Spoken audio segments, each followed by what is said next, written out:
Yo, Atlas speaking and welcome to part 10 of What If I Was Reborn into the world of Avatar as the Prince Zuko and took over the world.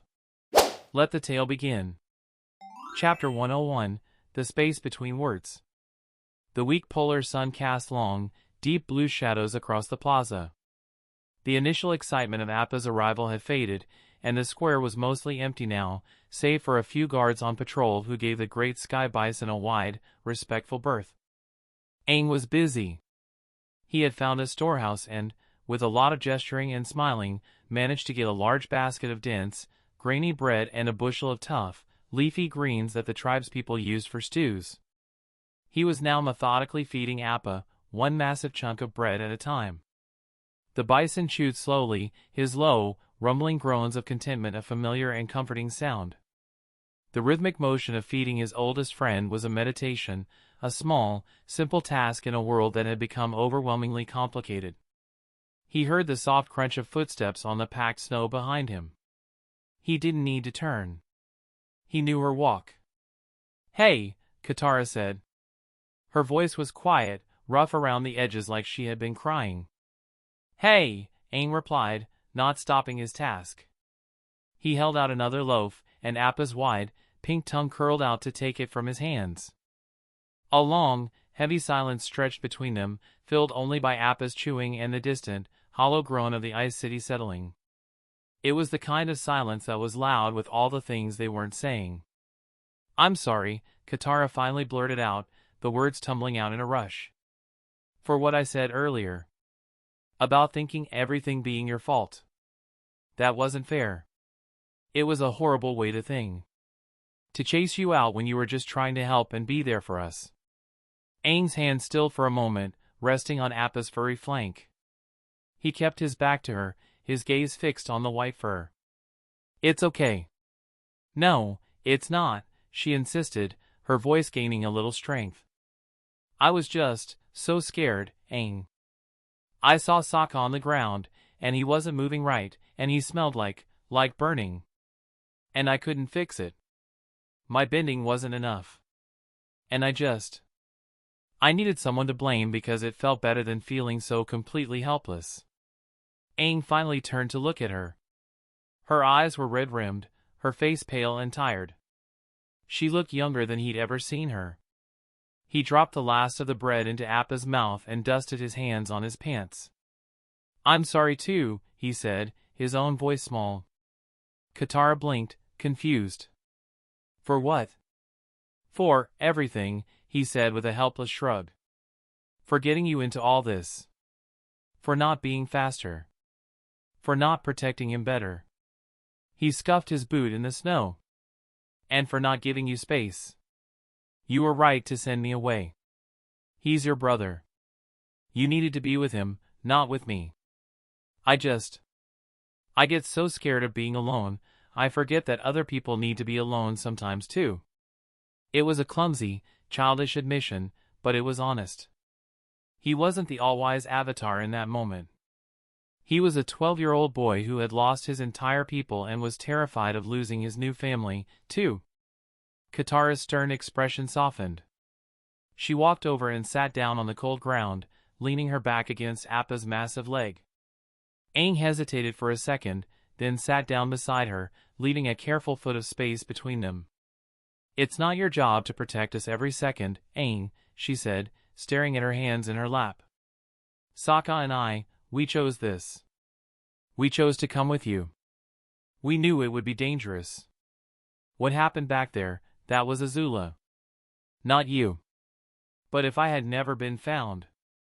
Aang started, echoing her own bitter words from the healing hut. "Then the Fire Nation would have won," Katara cut him off, her voice firm. "And our village would have been next. And every other village after that." She finally looked at him, her blue eyes clear and direct. "I was wrong, Aang. I was hurt and I was angry and I was wrong. This war started long before you woke up. You're the only chance we have to end it." The simple truth of her words settled over them, warmer than any blanket. The blame, the guilt, it was a heavy, useless weight they had both been carrying. "How is he?" Aang asked, his voice barely above a whisper. Sleeping, Katara said, a real, small smile touching her lips for the first time. Really sleeping. The healers here, they have this water, Aang. It glows. It's like magic. They used it on him and the burn is almost gone. It's just pink skin now. He's going to be okay. The relief that washed over Aang was so powerful it made him feel dizzy. He slumped against Appa, the tension draining from his body. Good. That's really good. They sat in a more comfortable silence now, watching the sky slowly darken from deep blue to a bruised purple. The first, brightest stars began to prick the heavens. I'm still scared, Katara admitted quietly. Me too, Aang said. But we're scared together, she said. That's better than being scared alone. Aang nodded, a genuine smile finally breaking through on his face. Yeah. It is. Appa let out a deep, rumbling sigh of contentment, as if agreeing with them. The space between them didn't feel so wide anymore. It was just space, and it was okay. They had a long, hard road ahead, but for the first time since the mountain fortress, it felt like they were walking it side by side again. The comfortable silence stretched on for a few more minutes, the cold seeping through their clothes but no longer reaching the newfound warmth between them. The relief over Sokka's recovery was a tangible thing, lifting a weight that had been crushing them both. Aang's stomach chose that moment to let out a loud, long gurgle that sounded unnaturally loud in the quiet plaza. Katara let out a small, startled laugh. It was a good sound. Was that you or Appa? That was definitely me, Aang admitted, rubbing his belly with a grimace. I don't think I've eaten anything since before everything happened. The memory of the peaceful picnic in the Northern Air Temple felt like it belonged to another lifetime. Me neither, Katara said.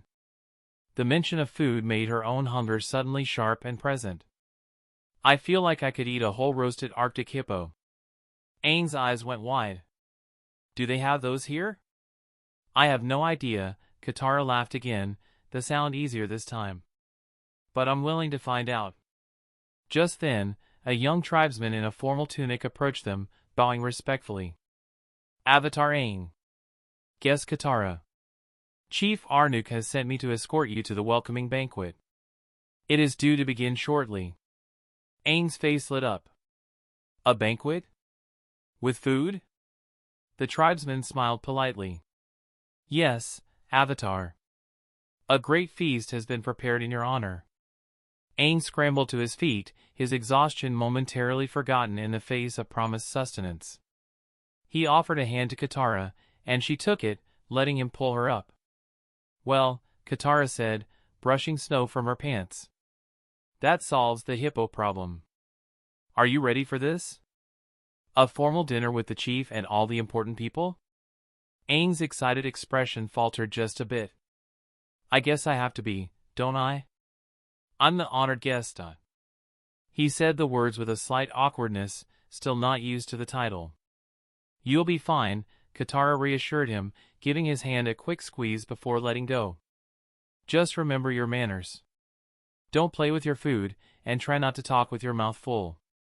Hey, I have manners. Aang protested, though he couldn't hide a slightly guilty smile. Most of the time. Together, they followed the tribesmen away from the plaza, leaving Appa to his rest. The looming dread of the coming invasion was still there, a dark cloud on the horizon. But for tonight, they were just two hungry kids, walking toward a warm hall and a hot meal, their friendship patched up and stronger for having been tested. It wasn't a solution to their problems, but it was enough to face the night. Chapter 102, A Feast of Fire and Ice. The great hall of the chief was a breathtaking sight, a cavern of living ice sculpted by generations of master waterbenders. Luminescent crystals were set deep within the walls, casting a soft, blue-white glow that made the entire chamber shimmer. Long tables of dark, polished whalebone stretched the length of the room, laden with platters of steaming food. The air was thick with the rich smells of roasted fish, spiced stews, and the sharp, clean scent of the sea. As Aang and Katara were led in, a hush fell over the assembled tribespeople. Hundreds of faces, from grizzled warriors in full regalia to elders with wise, lined faces, turned to stare. The silence was heavy, filled with a mixture of awe, curiosity, and a deep, simmering anxiety. It was the silence reserved for legends. Chief Arnook stood from his seat at the high table at the far end of the hall. He raised his hands. People of the Northern Water Tribe, his voice boomed, powerful and clear, echoing off the icy dome above. For over a century, we have held our walls. We have preserved our ways, our strength, our spirit, in the face of a world consumed by fire. And tonight, that long vigil is rewarded. He gestured for Aang and Katara to come forward. They walked through the parted crowd, the weight of every gaze upon them. We welcome, for the first time since the days of Avatar Roku, the Avatar himself. Arnook's declaration was met with a wave of sound. It was not a wild cheer, but a deep, resonant clamor. Warriors beat the hafts of their spears against the ice floor in a rhythmic, thunderous applause. It was a sound of respect, of hope rekindled from embers long thought cold. Aang, feeling his face grow warm, gave a small, awkward wave. Arnook then gestured to his right. "And my daughter, Princess Yu, who graces us with her presence." Yu stood. She was a vision in a gown of pale blue silk that seemed to capture the very light of the moon. Her silver hair flowed like a waterfall down her back. She offered a small, graceful bow to the assembly, her smile serene and kind. Her eyes, however, briefly met Aang's, and in them, he saw not just ceremony, but a sharp, intelligent curiosity. The chief then directed Aang to the seat of honor, right beside the princess. Katara was given a place of respect further down the high table, her posture straight, her eyes taking in the grandeur with a mix of pride and unease. Once everyone was seated and the first rounds of food and drink had been served, Chief Arnook stood again, raising a cup carved from a narwhal's tusk. "A feast is a time for celebration," he began, his voice lowering, becoming more intimate, yet carrying to every corner of the hall. "But it is also a time to remember why we feast. We do not feast because the battle is won. We feast to gather our strength for the battle to come." The hall grew utterly silent. The clatter of utensils stilled. Every ear was turned to him. "Word has reached us," Arnook continued, his gaze sweeping over his people. "A storm gathers in the south. The Fire Nation, in its arrogance, sends its crown prince. Zuko." He let the name hang, a curse on his lips. "The boy who captured the Avatar. The general who broke the line at Nanhai. He comes now to our home. He comes with fire and steel, thinking our ice will melt before his ambition. He thinks our spirit will break under his boot." He paused, letting the image of this fearsome enemy settle in their minds. "He thinks he knows who we are. He thinks we are a relic, a frozen monument to a past he can burn away." Arnook's voice began to rise, gaining power and heat. "But he is wrong. We are not just ice. We are the relentless tide that wears down the mightiest cliff. We are the blizzard that blinds the proudest army. We are the depth of the ocean that swallows the largest fire. We are the Northern Water Tribe. And we do not break." A low, guttural roar of agreement rippled through the hall. "For 100 years, we have waited. We have endured. And now, the world's hope has returned to us." He thrust his cup towards Aang. "The Avatar stands with us. He and his brave companions, who have faced this prince and lived to bring us warning, they stand with us." He turned his fierce gaze back to his people, his voice reaching a thunderous crescendo. "Let Prince Zuko come. Let him bring his fleet. Let him bring his fire. We will show him the true meaning of strength. We will show him that the water he seeks to conquer will rise up in a wave to drown him. We will fight him on our ice. We will fight him in our canals. We will fight him until the last breath freezes in our lungs. And with the Avatar by our side, we will not just defend our home. We will drive the Fire Nation back. We will send them reeling. And we will be the hammer that helps the Avatar shatter a century of bloodshed, once and for all." The hall erupted.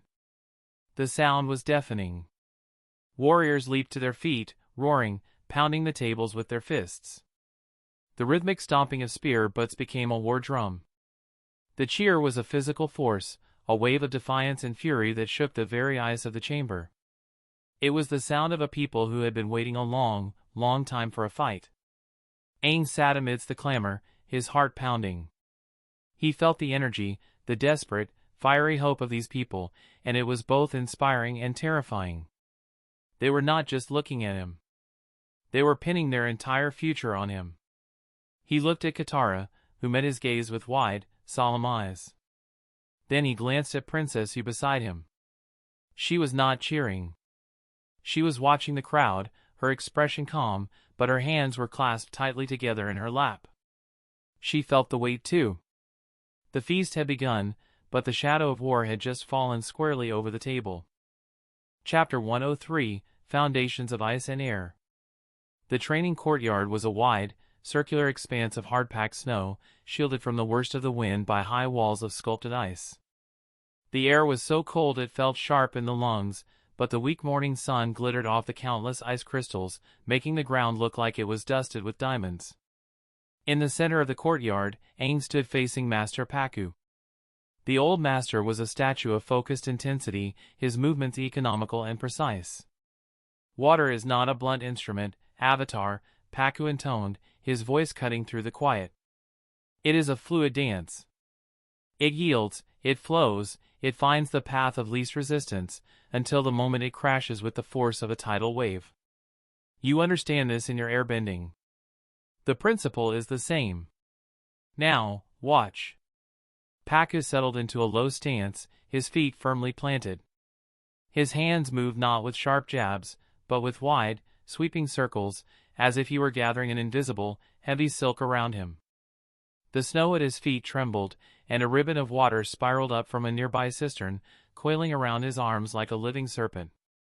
"This is not an attack," Pakku explained, his eyes locked on the shimmering water. "This is a gathering. You pull the moisture from the air, you draw the water from your source. You make it a part of your own energy." With a final, graceful turn of his wrist, he brought his hands together. The coiled water condensed, flattened, and froze in a heartbeat into a wide, shimmering disk of ice, a shield as clear as glass and as hard as stone, hovering before him. "And then, you make it your defense."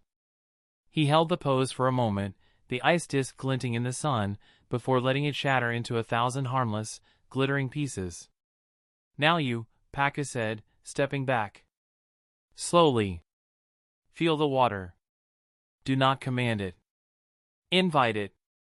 Aang nodded, his face a mask of concentration. He closed his eyes for a second, taking a deep breath. When he opened them, he began to move. His version of the form was different from Pakku's. Where the master was grounded and powerful, Aang was light and fluid, almost dancing. His feet barely seemed to touch the snow. But his hands traced the same wide, gathering circles. A tendril of water rose from the cistern. It was hesitant at first, wobbling unsteadily. But as Aang moved, his own innate connection to the elements taking over, the water steadied. It began to spiral around him, not with Pakku's powerful control, but with a playful, airy grace, mirroring the movements of his airbending. He moved through the final turn, his hands coming together.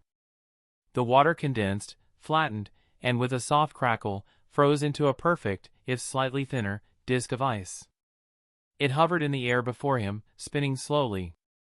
Aang held it for a few seconds, a look of triumphant surprise on his face, before it too shattered and fell to the snow.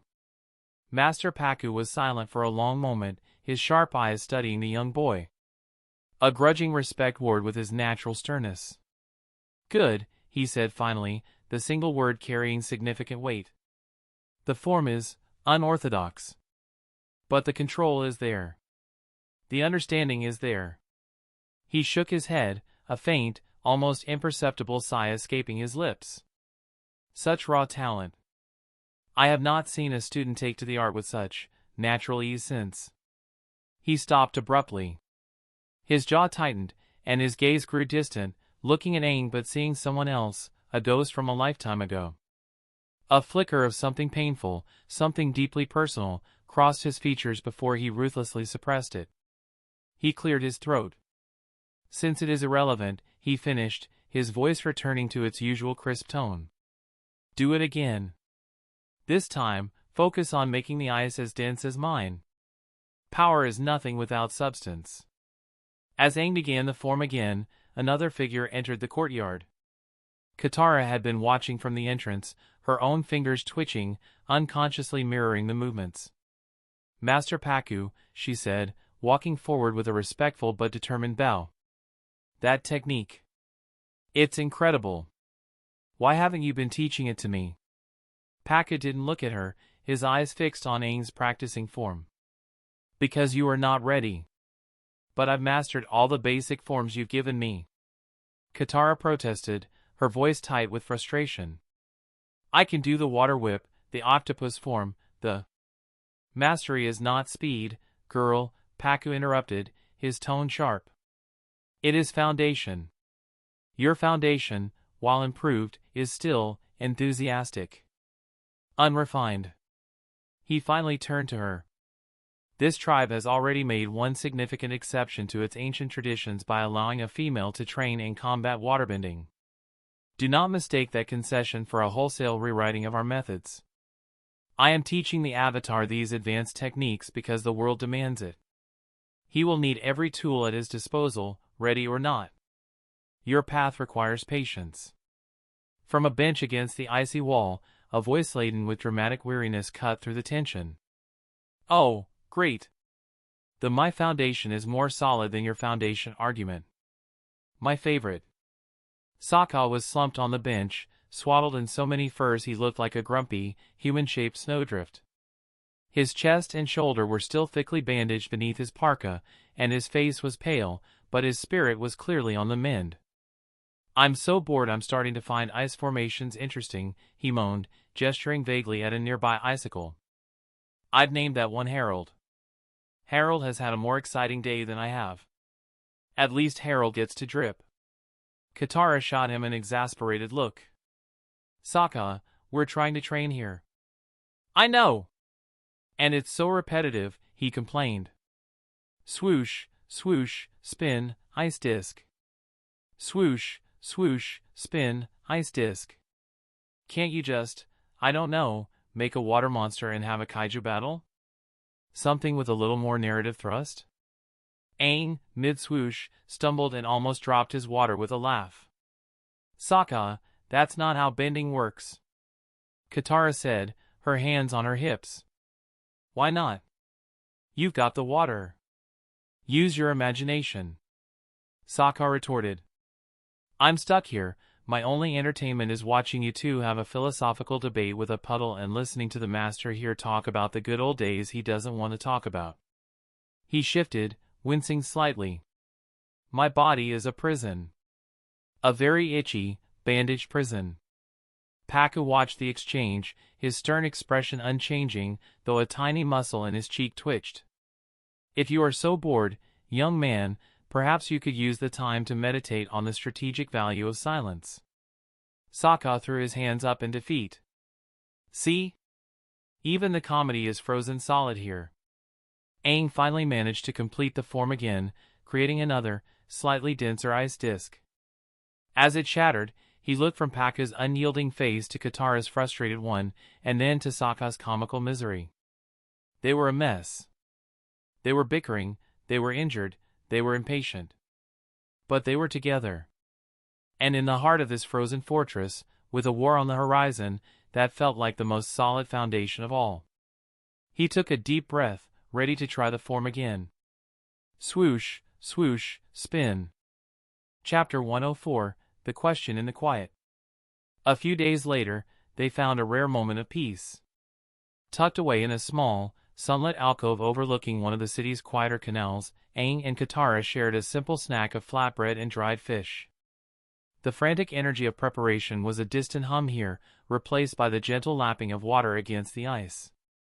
And then, Katara said, finishing her story with a giggle, Sokka actually asked Master Pakku if he could enlist in the waterbending unit. He said he could be their tactical non-bender and would be in charge of pointing at the enemy very aggressively. Aang almost choked on his bread, laughing. He didn't. He did. Pakka just stared at him for a full minute and then said, "The only thing you will be pointing, young man, is your body towards the infirmary if you do not sit down." Katara mimicked Pakka's stern voice perfectly. "I bet Sokka was already planning what kind of uniform he'd wear," Aang chuckled, wiping a tear from his eye. "He'd probably try to eat the commander's ear off just to show he's tough." The image was so absurd they both dissolved into laughter again, the sound echoing brightly in the small space. It felt good, a release after days of tension and training. But as the laughter faded, it left a vacuum, and into that quiet, a different kind of tension seeped. The easy camaraderie tightened into something brittle. They both looked out at the canal, the silence stretching just a beat too long. The unspoken things in their lives were suddenly very loud. Aang played with a crumb on his knee, his smile gone. He took a deep breath, the air feeling thin. "Can I ask you something?" he said, his voice quieter now. "And you don't have to answer if you don't want to." Katara looked at him, her own smile softening into curiosity. "Of course, Aang." "Anything." He kept his eyes fixed on the crumb. "Are you in love with Zuko?" The question landed between them like a physical object. Katara jerked back as if she'd been splashed with cold water. Her eyes widened, her mouth falling open in pure, unadulterated shock. "What?" she gasped. "Aang! Why would you even ask me that?" "That's ridiculous." "Because I see the way you get when they talk about him." Aang finally looked at her, his gray eyes earnest and troubled. "In the war councils. When Chief Arnib talks about the fearsome Prince Zuko, your face changes. It's not just anger or fear. It's something else. It's complicated. And I remember how it was on his ship, and in the Fire Nation palace. He kept you close to him. You had to be near him. And I don't know what happened." He was fumbling, the words tumbling out in an awkward, anxious rush. "And it bothers me," he confessed, his voice dropping to a near whisper. "It really bothers me. Because I don't trust him, Katara. Not at all. He's not the Zuko from the stories anymore, he's something else, and I don't know what it is. He's clever and he's dangerous and he plays games with everyone. And the thought that you might have. He trailed off, gathering his courage, his heart pounding so hard he was sure she could hear it. This was it. He had to say it. "The thought that you might have feelings for him, it scares me. Because I have feelings for you." The confession hung in the frozen air, simple and devastating. Katara stared at him, utterly speechless. Her mind was a whirlwind, caught between the shocking accusation about Zuko and the even more shocking confession from Aang. Her cheeks flushed a deep red. "Aang," she started, but no other words came. "I have for a long time," he pressed on, his gaze intense, willing her to understand. "You're the most amazing, kind, strong person I've ever met. You're my best friend. And I know I'm just a kid, and I'm the Avatar, and everything is a mess, but I had to tell you. I had to know if there was any chance for me, or if I'm competing with a prince." The word competing sounded so childish and strange in the context of war and betrayal, but it was the only way he could frame the chaotic fear in his heart. He saw the way Zuko commanded a room, the intensity he carried, the strange, dangerous history he shared with Katara. And Aang felt, in those moments, like just a boy with a crush. Katara's mind was reeling. The memory of Zuko's chambers flashed in her mind, the forced proximity, the confusing mix of threat and something that felt almost like vulnerability, the impossible choice she had to make to protect her brother. It was a tangled knot of fear, resentment, and a bizarre, unwilling connection forged in fire and shadow. To call it love was absurd. But to say it was nothing was also a lie. It was a scar, and scars are a part of you.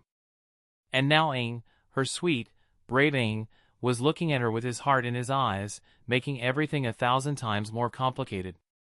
The silence that followed was thick and unbearably awkward, a canyon opening up between them where just moments ago there had been easy laughter.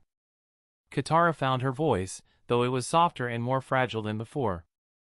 Aang. I understand. Thank you for telling me. That must have been really hard to say. She took a shaky breath, her own emotions a tangled mess. And I'm sorry. His face fell, and she saw the conclusion he was about to jump to, that she was apologizing for not feeling the same way. No, not like that, she said quickly, cutting off his despair before it could fully form. I'm sorry that I made you feel that way. That you thought. She shook her head, her brow furrowed as she tried to find the right words. I don't have feelings for Zuko. How could I? After everything he's done? It's just, when the council talks about him, it doesn't feel like they're talking about some distant monster. It reminds me of being in that horrible palace. The silks, the politics, the way he would look at me, it was all a game, and I was a piece on the board. It brings all of that back. That's all it is. She was pleading with him to believe her, and to some extent, she was pleading with herself. She was simplifying a complex web of trauma and forced intimacy into something she could easily reject, for his sake and for her own. Before Aang could respond, a gentle voice interrupted them. Avatar Aang? Lady Katara? Forgive the intrusion. They both looked up, startled. Princess Yu stood at the entrance to the alcove, her hands folded gracefully in front of her, her expression serene but purposeful. Princess Yu, Aang said, his voice a little too high, his cheeks flushing as he scrambled to his feet. Katara stood as well, quickly composing her face. It's quite all right, Katara said, her tone polite but distant. The emotional whiplash of the last few minutes had left her raw. We were just finishing. You gave a small, appreciative nod. Thank you. I was hoping I might have a moment of the Avatar's time. Alone, if it is not too much trouble. Of course, Katara said, her gaze flickering to Aang for a brief, unreadable moment. I should go check on Sokka anyway. She didn't look back as she walked away, her steps quick and sure. She turned a corner, moving out of sight of the alcove, and only then did she stop, leaning against a wall of cold, solid ice. She pressed the back of her hand to her mouth, and the tears she had been holding back finally welled in her eyes, spilling over onto her chilled cheeks. I'm sorry, Aang, she whispered to the empty corridor, her voice thick with a sorrow she couldn't fully explain.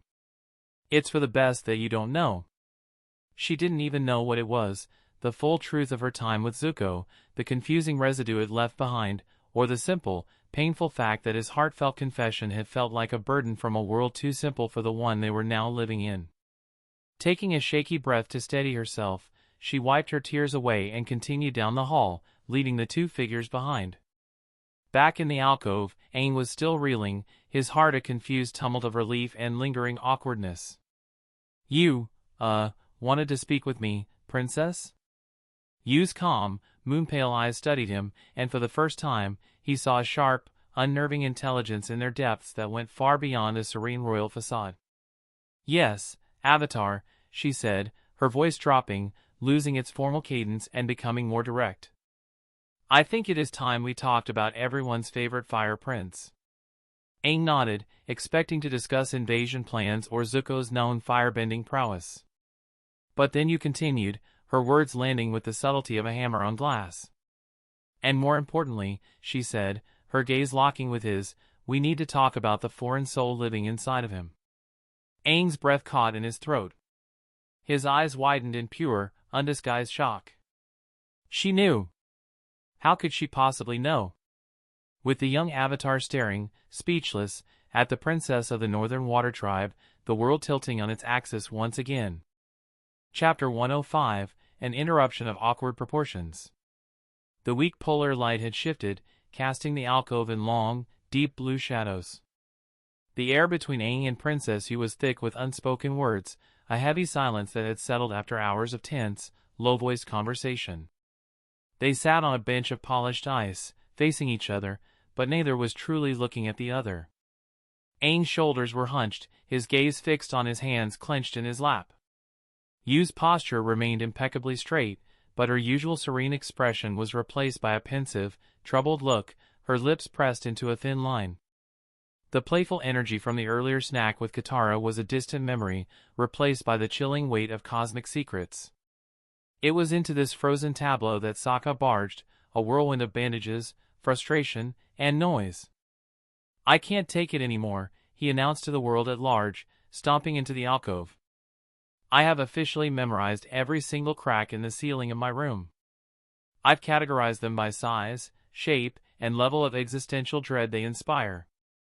The biggest one looks like a frowning otter penguin, and it's judging me." He skidded to a halt, finally noticing he wasn't alone. His eyes darted from Aang's tense form to the beautiful, silver-haired princess sitting opposite him. His bravado instantly deflated, replaced by a wave of sheer, unadulterated panic. "Oh," he squeaked, his voice cracking. Hi. I didn't. I mean, I wasn't. Princess. Your Highnessness." You looked up, the troubled look on her face softening into one of mild, polite curiosity. "Sokka, isn't it? The Avatar's non-bending friend." Aang winced internally. The way Sokka had just described himself as a tactical non-bender flashed in his mind. This was not going to go well. "That's me," Sokka said, puffing out his chest, which immediately made him wince and clutch his bandaged side. "Oof. Yes. The non-bending guy. The planner. The idea man." He was nodding a little too vigorously. "So, you two are talking about stuff. Important Avatar Y stuff, I bet. Not boring stuff like ceiling cracks. Huh?" He stood there, shifting his weight from one foot to the other, his eyes wide as he stared at you. Aang had never seen him look so utterly captivated and completely lost at the same time. It was like an Arctic moose lion spotting a particularly beautiful flower and having no idea what to do with it. "We were discussing the upcoming conflict," Yu said smoothly, her voice like a calm lake. "Right. Conflict. Me too," Sokka blurted out. "I've been conflict ing all over the place. In my head. Strategizing." He gestured vaguely, almost knocking over a small, decorative ice sculpture of a fish. "You know, the Fire Nation. They rely on, fire. And ships. Big weaknesses. Very exploitable." Aang slowly brought a hand up to cover his face, too embarrassed for his friend to watch directly. Yu's lips twitched, the faintest hint of an amused smile playing at their corners. "Is that so? And how does one exploit fire?" Sokka's mind, usually a well-oiled machine of, mostly, bad ideas, seemed to have completely seized up. "Well, you see, water. You use water. Because fire is hot. And water is not." He gestured between them, as if demonstrating a profound scientific principle. "It's basic, element, stuff." He was digging himself deeper with every word. Aang decided it was time for a mercy intervention, if only to stop the painful spectacle. "Sokka," Aang said, his voice strained. "Did you need something?" Sokka's head snapped towards Aang as if seeing him for the first time. "Need? Me? No! I was just patrolling." "Yes. Scouting the area for security breaches. And I saw you two looked very serious. And I thought, you know, a little Sokka charm could lighten the mood." He gave you what he clearly thought was a charming, lopsided grin. It came out as a pained, nervous grimace. You actually let out a soft, breathy laugh, a sound like tiny wind chimes. "Your concern for our morale is noted, Warrior Sokka. And appreciated." Sokka's entire face turned bright red. "Warrior. You hear that, Aang? She called me Warrior Sokka." He puffed out his chest again, more carefully this time. "It's just. Sokka is fine. Really. No titles necessary for me. I'm a man of the people. He was now standing at a weird, stiff sort of parade rest, trying to look both casual and impressive, and failing spectacularly at both. Aang could feel a headache coming on. The profound, world-altering conversation with you about spirits, foreign souls, and the true nature of their enemy had been violently derailed by Sokka's attempt at flirting. The mood was thoroughly and irrevocably upended. Well, you said, rising gracefully from the bench. The movement seemed to snap Sokka out of his trance. I believe our discussion has reached a natural pause, Avatar Aang. Thank you for your time. She gave a slight, formal bow of her head to him, and then turned her mesmerizing blue eyes to Sokka. And thank you for the tactical assessment, Sokka. It was most illuminating. She glided past him, her silken robes whispering against the ice floor, and disappeared down the corridor. Sokka stood frozen for a full 10 seconds after she left, staring at the empty space where she had been. He then slowly turned to Aang, his eyes still wide. Did you see that? He whispered, as if he had witnessed a miracle. She talked to me. She called me a warrior. She said I was illuminating. Aang just sighed, the weight of the previous conversation crashing back down on him now that the comedic interruption was over. Yeah, Sokka. I saw. I think she likes me, Sokka declared, a dreamy look on his face. Then he winced again, his hand going back to his bandages. Ouch. Okay, maybe don't puff chest yet. But soon. Very soon. He finally seemed to register Aang's exhausted, stressed expression. So, what were you two talking about that was so serious, anyway? Aang looked at his friend, the boy who had just tried to impress a princess by explaining that water was wet, and decided that the secrets of a foreign soul possessing the Fire Nation prince were far, far beyond this moment. Nothing, Sokka, Aang said, standing up and stretching his stiff limbs. It was nothing. Let's just go find Katara. The moment Princess Yu turned the corner, leaving the sounds of Sokka's flustered voice behind, the polite, amused mask she had worn fell away. Her pace did not quicken, but her posture became rigid, the weight of her actions settling upon her like a physical burden. The serene halls of the palace felt like a cage, the glittering ice walls seeming to watch her, judging the secret she had just unleashed. She did not stop until she was back in the sanctuary of her chambers, the heavy door closing behind her with a soft, final thud. She leaned against it for a moment, her eyes closed, her chest tight. A shimmering coolness filled the air before her. She did not need to open her eyes to know Avatar Kuruk had appeared. His presence was a familiar pressure, a storm contained in the shape of a man. You do not need to say it, you whispered, her voice strained as she finally looked at his translucent form. I know. I know it was a huge mistake. But I had to. Kuruk's spectral face was grim, his crossed arms radiating disapproval. Had to? You spoke of things that should have remained buried. You have lit a candle in a room full of blasting jelly, child. The Avatar was not ready for this knowledge. His spirit is still finding its footing. He needed to know he isn't alone in this. You insisted, stepping forward, her hands clenched into fists at her sides. He feels the void, Kuruk, just as I do. He has seen the edges of it. He needed to know that the enemy he faces is more than just a prince with a grudge. He needed to know about the fracture. The fracture you should not know of. Kuruk's voice was a low, dangerous rumble. The secrets of the first three of One, of Yogan, of Raya were sealed for a reason. They are not bedtime stories for a frightened boy. You risk unraveling everything they sacrifice to contain. I know the risk. Yu's voice rose, echoing faintly in the chamber. But I also know what is coming. The silence, the void, it is not silent anymore. It is stirring. And he needs to be prepared, ready or not. You have to trust me. Trust you? Kuruk's form seemed to flicker with intensity. This is not about trust, princess.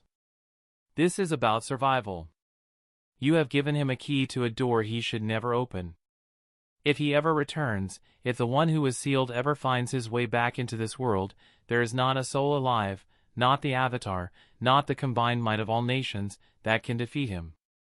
The first war nearly unmade creation itself. A second would be the end. The words hung in the air, colder than the ice outside. The warning was not just a prediction, it was a certainty forged in a forgotten age. You met his furious gaze, her own eyes blazing with a light that was not entirely her own. A faint, silvery luminescence seemed to emanate from her skin, the spirit within her reacting to the dire pronouncement. "I do not need a history lesson, Avatar," she said, her voice suddenly calm and ancient. "The moon spirit inside me can feel it. His return is not a possibility. It is a tide, and the tide is turning. It is coming." Chapter 106, The Messenger and the Master. The War Council chamber was a tomb of grim faces and echoing dread.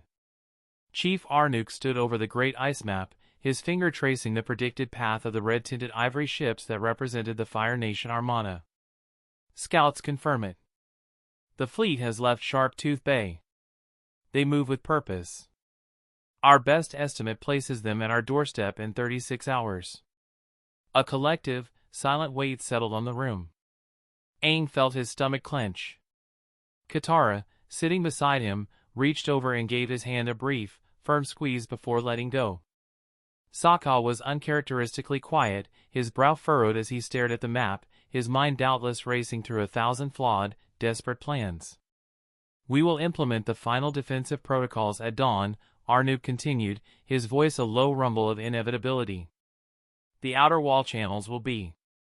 The heavy pelled door to the chamber creaked open just enough for a single, nervous head to poke through. All eyes turned to the interruption. It was a young waterbending student, no older than 16, his face a picture of acute anxiety. He had a perpetually surprised expression, wide-eyed and earnest, with a tuft of hair that stuck up in the back no matter how much he seemed to try and slick it down. His name was Poko. Master Pakku, standing rigidly beside the chief, did not turn. "This is a closed council, Novice Poko," he said, his voice like a shard of ice. "Whatever it is, it can wait." "But, Master Pakku," Poko squeaked, his voice cracking under the pressure of so many important gazes. It's kind of important." "Sort of." "Define sort of," Pakku replied, still not deigning to look at him. Poko swallowed hard. "Well, it's not the world is ending important, but it's definitely more important than, say, someone forgetting to refill the seal blubber lanterns. It's maybe the world might be preparing to end soon level of important." From his seat, Sokka let out a snort that he quickly tried to disguise as a cough. Katara shot him a warning look. Pakku finally turned, a slow, deliberate motion that made Poko flinch. "Novice. You have 3 seconds to provide a coherent statement, or you will be assigned to latrine duty for the duration of the impending siege." 1. Poko's eyes widened in panic. "There's a man." 2. "Outside. He wants to see you. He said it's urgent." Pakku's eyes narrowed. "What man? A tribesman? A scout?" Poko shook his head, his tuft of hair wobbling. "No, master. He's not from around here. He's Drippy." A beat of confused silence filled the chamber. "Drippy," Pakku repeated, his tone flat and dangerously unamused. "Yes." Poko nodded vigorously. "Like, he just walked out of the ocean. He's still soaked. And he smells like low tide. And he asked for you by name. He said, and I quote, 'Fetch the old glacier who calls himself a master. Tell him the tide has a message.'" A few of the younger warriors exchanged bewildered looks. Chief Arnook's expression was one of profound impatience. "This is a waste of our time, Pakku," the chief grumbled. "See?" Poko said, pointing a frantic finger at the chief. "That's what I told him. I said, look, Master Pakku is very busy preparing for the fiery doom of our entire civilization, and he just smiled this weird, soggy smile and said, all the more reason to hurry. Paku stared at Poco for a long moment, as if trying to decipher a particularly frustrating puzzle. With a sigh that spoke of a lifetime of dealing with unforeseen irritations, he turned to Chief Arnook. "With your permission, Chief. It seems I must go and deal with a drippy man." Arnook waved a dismissive hand. "Make it quick." Paku strode towards the door, his robe swirling. As he passed Poco, he clipped the young man lightly on the back of the head. "Next time, lead with drippy man from the ocean, novice." "Yes, Master Paku." "Sorry, Master Paku." Poco yelped, scrambling after him. The door closed behind them, leaving the War Council in a state of bewildered suspension. The terrifying certainty of the invasion had been momentarily sidelined by the utterly bizarre. Sokka leaned over to Aang and Katara, a grin finally breaking through his anxious facade. "Okay, I'm officially less bored. A mysterious, drippy, low-tide-smelling man is a way better variable than Harold the Judgmental Icicle." Aang could only nod, the impending war momentarily forgotten in favor of a mystery that had just walked, dripping wet, onto their doorstep. Poco led Paku out into the night cold, leading him to a shadowy building. "He was just around here," the young man said, pointing to a narrow alley between two buildings. Almost immediately the old master felt it. He sensed it. A familiar presence he had not felt in well over a decade. From the shadowy keep of the alley walked out a man Master Paku was sure he would never see as long as he was alive. Seeing the giant of a man, he froze in step. The young Poco looked on confused. "Master?" he asked slowly. "Do you know this man?" Paku didn't respond to his young student. He was completely flabbergasted. "Look at a ghost." "It is good to see you, uncle," the man said in a deep raspy voice. Poke looked back and forth between the pair in confusion, not believing the words he just heard. How is this possible?" Paku struggled to speak. "Yuwwrexecute." The man didn't say anything. He just stood there in all his glory. Towering, broad-shouldered, with a neck like a tree trunk and arms thick with tattoos of fang coins, cracked helms, and curling waves. His brown mane of hair spilled loose behind his back, caught in the sea air like a dark flag. Rings dangled from both ears. A saber sheathed across his back shimmered with dull black iron. And between his fingers, clenched loosely, was a thick cigar, smoldering slowly. "I escaped from the Fire Nation a long time ago, uncle," the man answered. "I have been occupying myself in the southern hemisphere. Recently, however, was hired by someone very wealthy for business, and that business has brought me home after all these years." "Tsu! What are you talking about?" Paku struggled once more. "That's Captain Tsu to you," the man corrected. Yes, this was indeed the infamous pirate captain. Captain Tsu. He hadn't been back in the north for damn near 2 decades. A lot of things happened back then, things that had long been buried but were now about to come out to the public. Or would they? Chapter 107, Blood and Ice. The silence in the alley was profound, broken only by the distant, ever-present groan of the ice and the slow, deliberate drip of water from Captain Tsu's soaked clothes. The initial shock that had frozen Paku solid was now melting, replaced by a cold, hard fury that made the air around him shimmer with frost. Poco, the novice, looked back and forth between his master and the terrifying, dripping pirate, his mouth agape.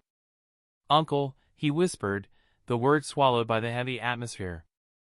"Leave us, novice." Paku's voice was low, a razor's edge of controlled rage. He never took his eyes off Tsu. "But master." "Now," Paku snapped, the command final and absolute. Poco flinched, gave one last wide-eyed look at the pirate, and scurried away like a startled snow rabbit, his footsteps echoing until the alley was once again filled with that heavy, dripping silence. Tsu took a long, slow drag on his cigar, the ember glowing like a malevolent eye in the dim polar light. He exhaled a plume of smoke that wreathed his head, mingling with the sea salt and low-tide smell clinging to him. "Still ordering children around, I see. Some things never change." "What are you doing here, Su. Pakka's hands, hidden within the voluminous sleeves of his robe, were clenched into white-knuckled fists. You were declared dead. Executed for piracy and treason against the water tribes. Your name is a curse, a story to frighten disobedient children. To find you here, now, on the eve of annihilation, it is an obscenity. Annihilation? Su let out a rough, humorless laugh that sounded like grinding stones. Is that what you call it? The great northern water tribe, the pristine, untouchable jewel of the pole, finally facing the consequences of a century of its own inaction? Don't dress it up in grand words, uncle. It's a reckoning. One you richly deserve. Pakka took a sharp step forward, the temperature dropping several degrees. A fine layer of frost began to crystallize on the walls of the alley. You dare? You, who turned your back on your people, on your family, on everything we stand for, you dare to lecture me on reckoning? I didn't turn my back. Su's roar was sudden, explosive, echoing off the narrow walls. The calm, mocking pirate was gone, replaced by a man whose eyes burned with a decades-old fire. I opened my eyes. While you were up here in your palace of ice, polishing your traditions and looking down on the rest of the world, I was there. I saw what was happening. I heard the screams from southern villages as their homes were turned to ash and steam. Screams that never, ever reached these hallowed halls. He took a step forward of his own, his massive frame looming over Pakku. The water dripping from his beard began to freeze in the cold radiating from his uncle. And what did the mighty North do? Su sneered, his voice dropping to a venomous whisper. You sent a few scrolls of condolence? You preserved your strength? You let our sister tribe be systematically dismantled, hunted, and broken because it wasn't strategically expedient to help?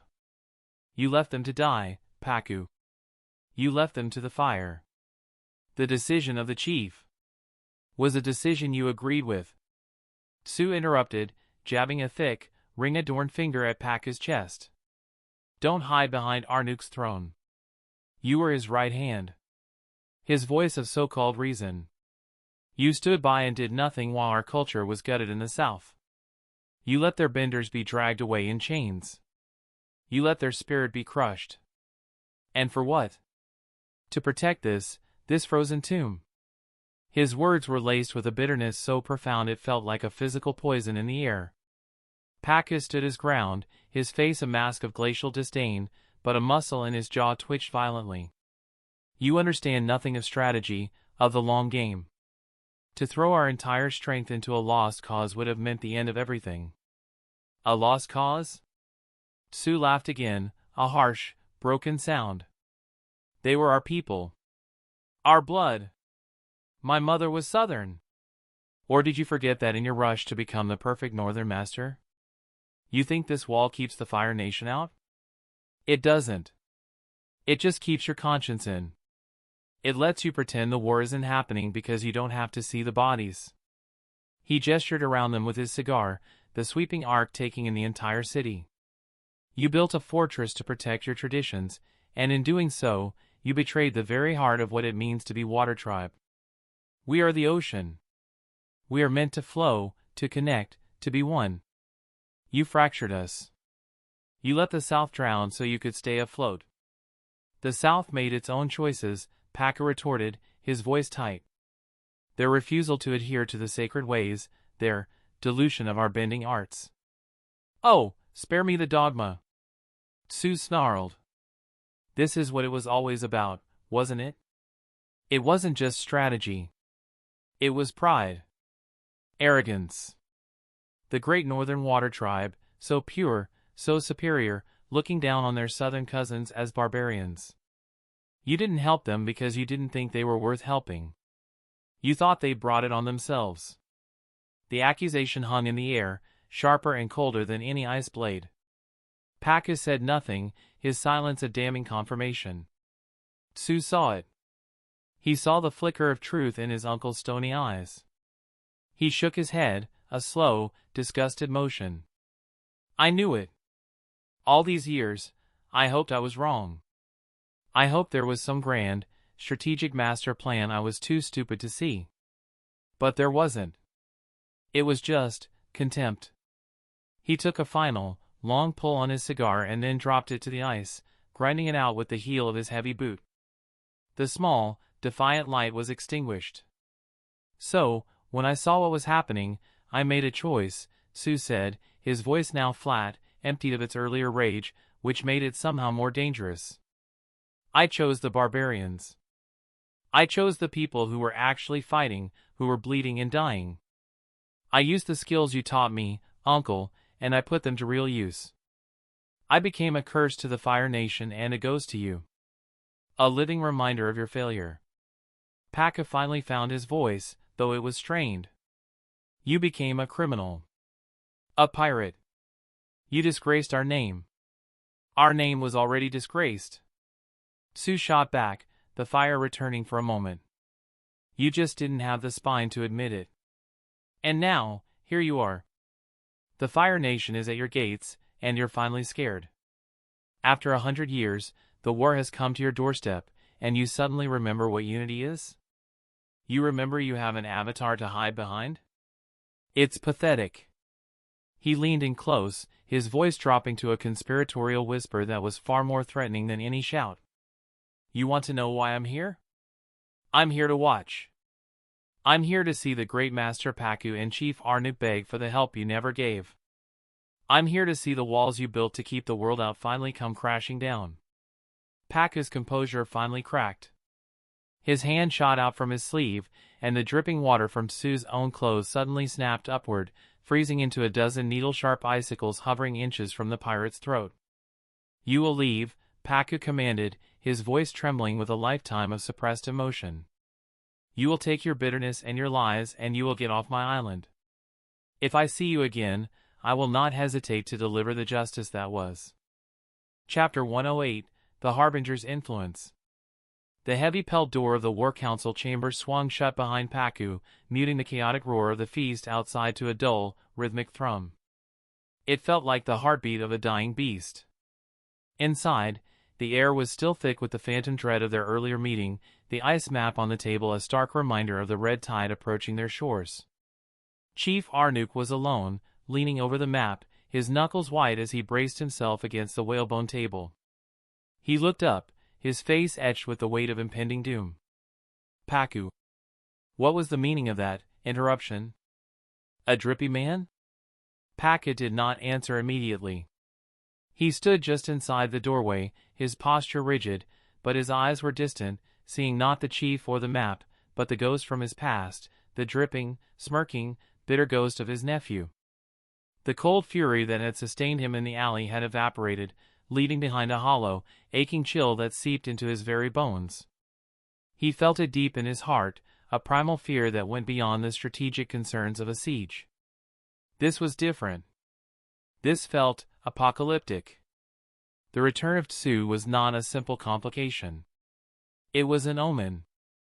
A pariah, as the man himself had said, coming to watch the demise of his own people. He was a living embodiment of the North's greatest failure, a walking, talking grudge made flesh, arriving at the precise moment of their greatest vulnerability.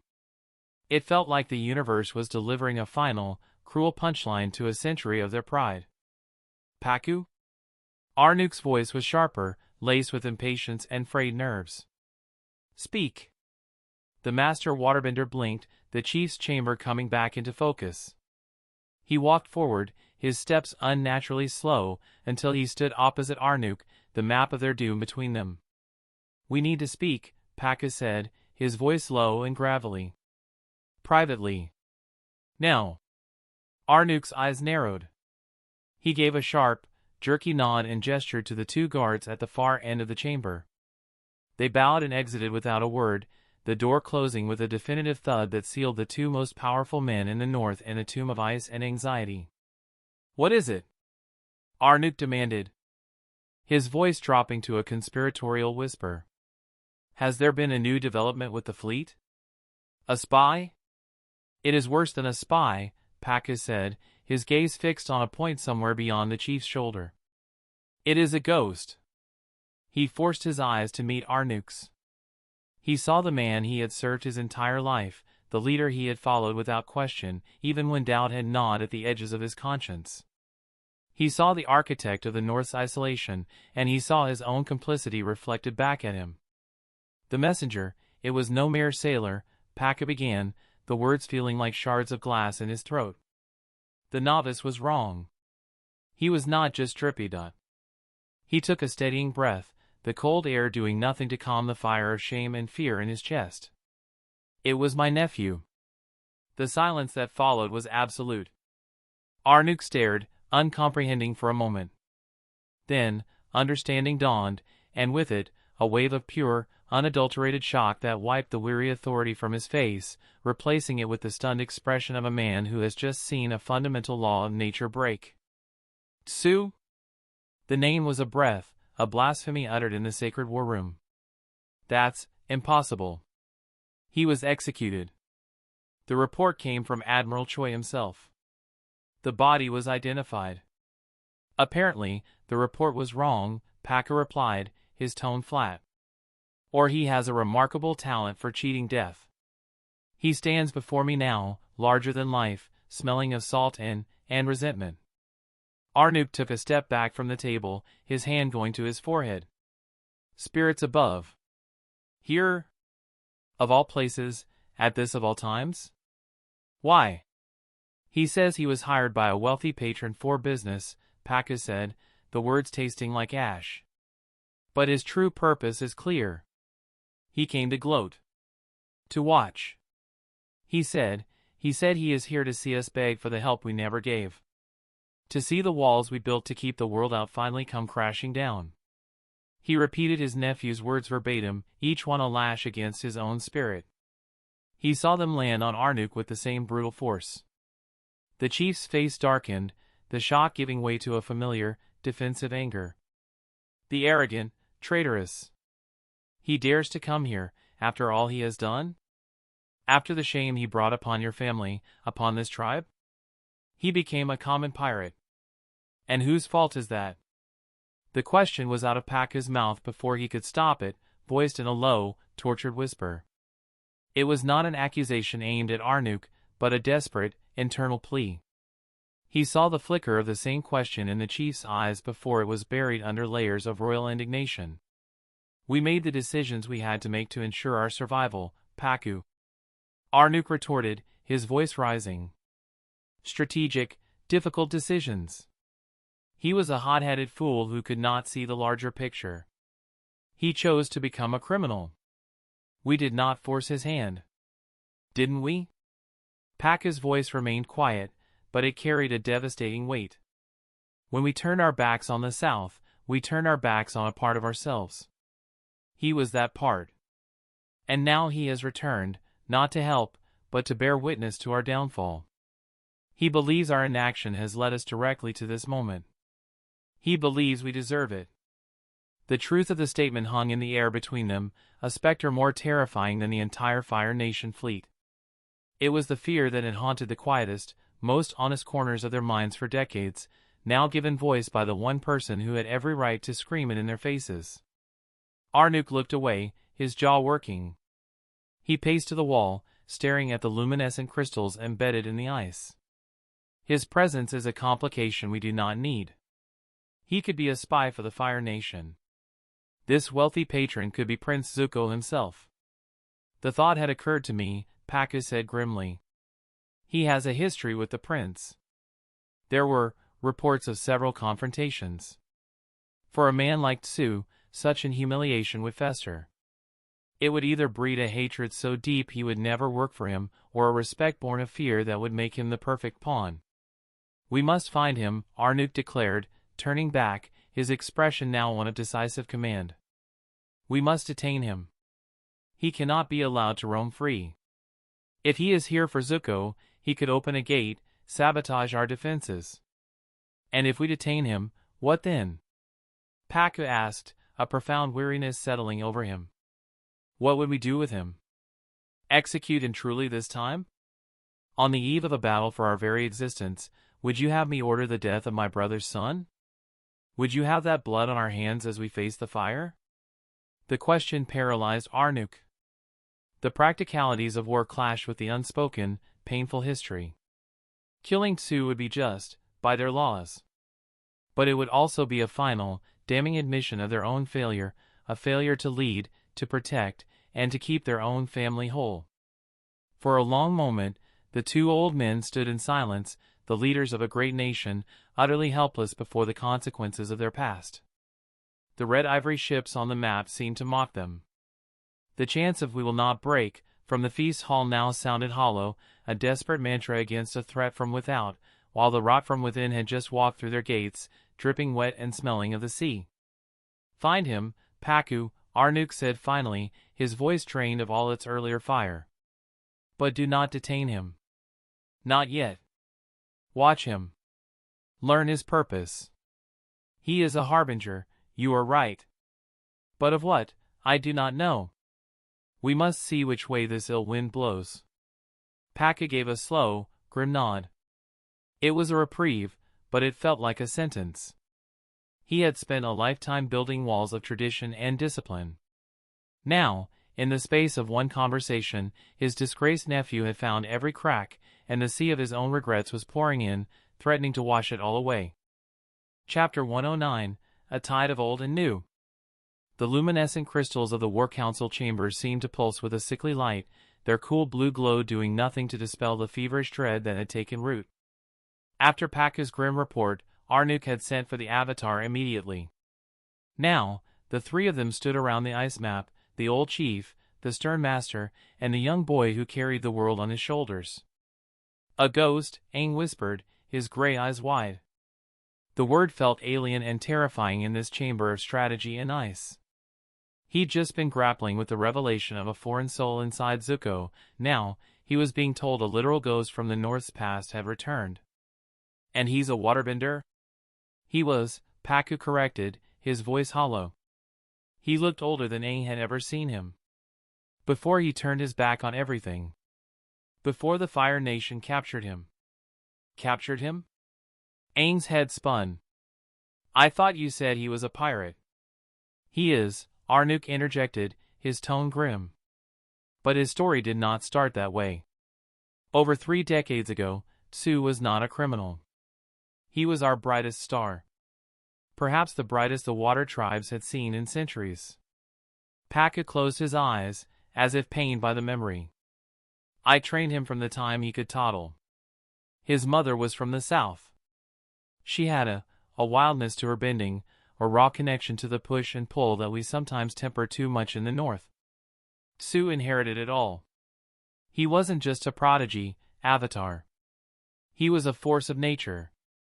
By 16, he could manipulate volumes of water that would take a master a lifetime to command. He didn't just bend water, he conducted it like a symphony of raw power." The description hung in the air, a stark contrast to the disciplined, precise forms Paku championed. Aang tried to imagine it, a waterbender with the raw, untamed potential of a young Gyatso, but with the element of flow and change. "What happened?"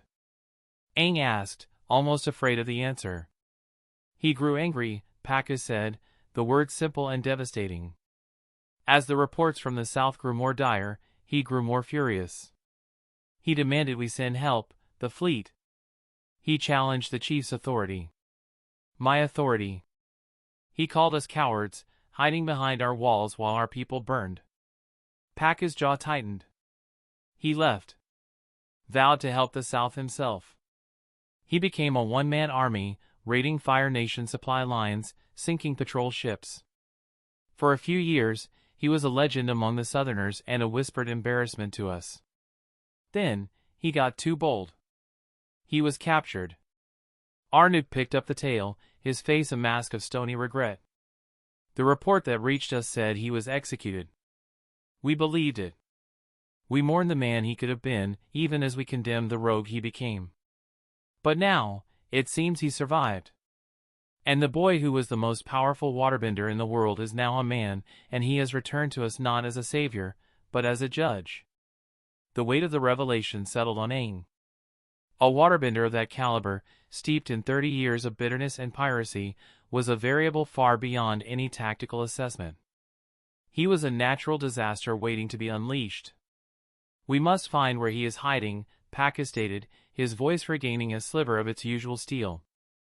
The city has many forgotten places, old ice caves from earlier constructions, submerged tunnels. He knows them all. He played in them as a boy.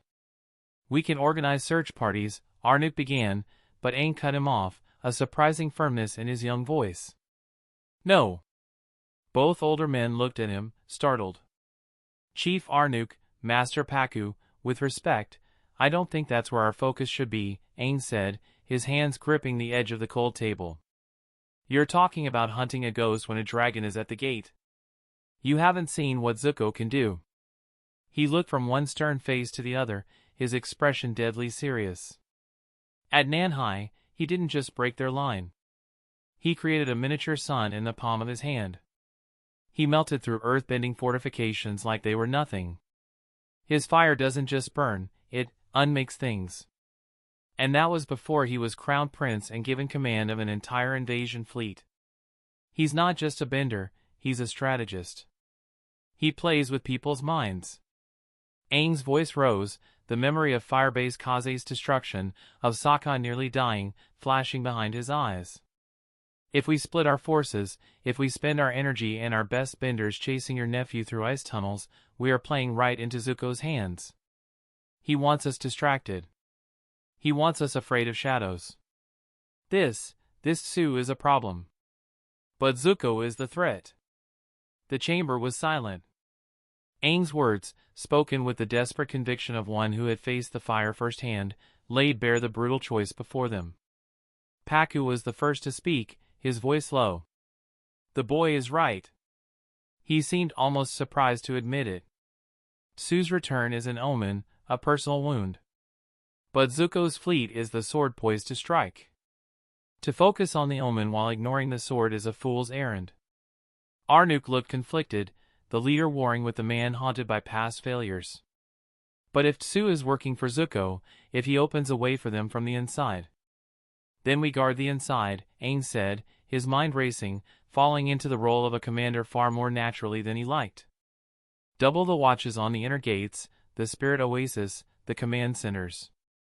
But our main defense, our walls, our benders, they have to be focused on the sea. On Zuko! He looked at Paku, a new, unsettling thought dawning on him. Master Paku, you said Su was the most powerful waterbender in the world. If he's not with Zuko, could he be against him? The question hung in the air, a tantalizing, dangerous possibility.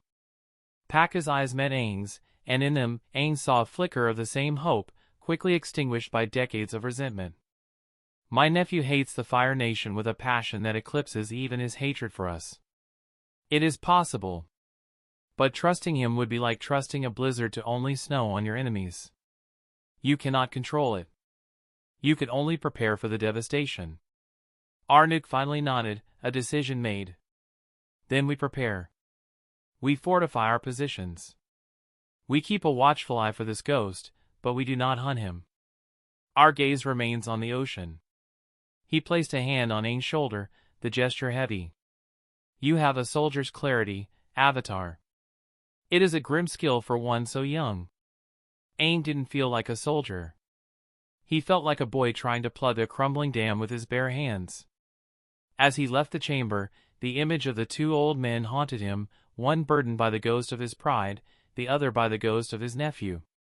And outside the walls, a different kind of ghost, one born of fire and a foreign soul, was sailing ever closer, bringing with him a tide that threatened to drown them all. Chapter 110, Ashes on the Snow. The rooftop was a secluded perch, a flat expanse of hardened snow tucked between two graceful spires of the palace. From here, they could see the sprawling, moonlit city and the vast, dark expanse of the sea beyond the Great Wall.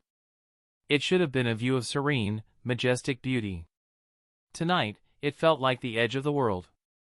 Katara stood apart from the others, her arms wrapped tightly around herself despite the warmth of her parka. The conversation swirled behind her, a low, anxious hum that she couldn't quite bring herself to join. So this pirate, this Su, he's the real deal? Sokka was asking, his voice uncharacteristically sober. Like, sink a fleet by himself real deal? According to Master Paku, yes, Aang's voice was strained. He said he was the most powerful waterbender anyone had seen in hundreds of years. And if he's working for Zuko, then Zuko has a weapon we can't account for. You finished, her tone soft but laced with a leader's concern. It fits his pattern. He never relies on brute force alone. It is always a layered game. A visible threat to command your attention, while the true danger moves in the shadows. Katara closed her eyes, letting their words wash over her. Zuko. Every mention of his name was like a stone dropped into the still pond of her mind, sending out ripples of confusion and dread. She saw Aang, his young face set in a determined grimace as he discussed the monster he would have to face. She remembered his confession in the alcove, the raw, heartfelt honesty in his eyes. I have feelings for you. And she remembered her own denial. I don't have feelings for Zuko. How could I? It had been the truth. It was still the truth. Wasn't it? The thought was a tangled knot she couldn't unpick. It wasn't about feelings of love. It was about connection. A shared history forged in gilded cages and quiet, threatening conversations. He knew a version of her that Aang never would, a version that was calculating, desperate, and hardened. And she knew a version of him that was more than just the fearsome prince the War Council described. She knew the calculating intellect, the strange, possessive fascination he had with her, the chilling control that could, in a single moment, shift to protect her from Azula. What would she do when she saw him again? When he stood across the battlefield, his fire aimed at Aang, or worse, at Sokka? Would her water whip out with the fury she knew she should feel? Or would there be a heartbeat of hesitation, a treacherous flicker of recognition for the boy who had, in his own twisted way, kept her and her brother alive? Ugh, this is impossible. Sokka's frustrated groan cut through her thoughts. He slapped his thighs in agitation. We're sitting up here guessing while they're out there, probably planning how to. His sentence trailed off. He was staring at his hand, then up at the sky. A slow, confused frown spread across his face. Aang followed his gaze. What is it, Sokka? Tiny, black flakes were beginning to drift down from the heavens, mingling with the reflected moonlight. They landed on the white rooftop like ugly, scattered stars. Is that? You asked, her serene voice touched with confusion. Sokka didn't answer. He held out his hand, catching several of the black flakes. He rubbed them between his fingers, then knelt, pressing his soot-stained hand into the pristine snow. He stared at the dark smear, his face losing all its color. Sokka? Katara asked, her own internal turmoil forgotten as a new, primal fear took hold at the sight of her brother's expression. Why is the snow black, Sokka? Aang's voice was a hollow whisper. He looked up, his eyes wide with a memory so visceral it seemed to transport him to another time, another tragedy. Aang shook his head, bewildered. I have a bad feeling about this. It's not snow, Sokka said, his voice gaining a terrible, grim certainty. He stood up, his gaze sweeping the sky as more and more of the black snow began to fall, a silent, filthy blizzard. It's them. The word hung in the air, heavier than any declaration of war. The Fire Nation ships, Sokka continued, his jaw tight. Their engines, they burn this thick, tarry coal. I remember this. When I was a kid, the air would get cold, and this black stuff would mix with the moisture and fall from the sky. He looked at the three of them, his eyes filled with a horror they couldn't fully comprehend. It covered the entire village. Katara felt a chill that had nothing to do with the temperature. She remembered it too, a hazy, childhood memory of ash and fear. Last time this happened, Sokka said, his voice cracking just slightly, they took my mom. The confession was a gut punch. The abstract threat of invasion suddenly became terrifyingly personal, painted in the grim palette of their deepest shared trauma. But then, Aang stepped forward. He placed a hand on Sokka's shoulder, his own youthful face hardening into something ancient and resolute. The playful boy was gone, replaced entirely by the Avatar. Well, This time I'm here, Sokka, Aang said, his voice low and steady, carrying an authority that silenced the wind itself. He looked out at the sea, at the falling ashes of a nation's arrogance. I will not let that happen ever again. As Aang made his vow, Princess Yu's gaze, which had been fixed on the ominous sky, drifted to Katara. She saw the way Katara stood frozen, not looking at the falling Sud or the determined Avatar, but at some middle distance, her hands clenched into white-knuckled fists at her sides. She saw the conflict, the fear that was more personal than general. And in that moment, Yu understood. The connection to the Fire Nation Prince was not just one of enemy and captive. It was a thread, dark and strong, that still bound them. And as the ashes of war began to fall on their city, you knew that thread was about to be pulled taut. Chapter 111, The Siege of the North. A silence as deep as the ocean floor lay upon the command deck of the Inferno's heart. It was not a peaceful silence. It was the quiet of a drawn blade, of a held breath, of a predator in the final moments before the pounce. The only sounds were the groan of the massive ironclad cutting through the black water and the faint, mournful cry of the wind. Prince Zuko stood on the forward balcony, his hands resting on the carved railing, his knuckles pale. The cold was a physical presence, a biting enemy his inner fire constantly fought back.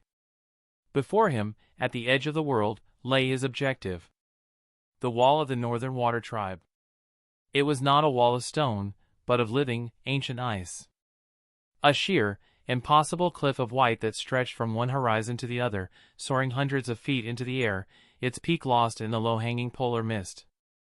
It was a monument to defiance, a statement of permanence in a world he was dedicated to reshaping with fire and will.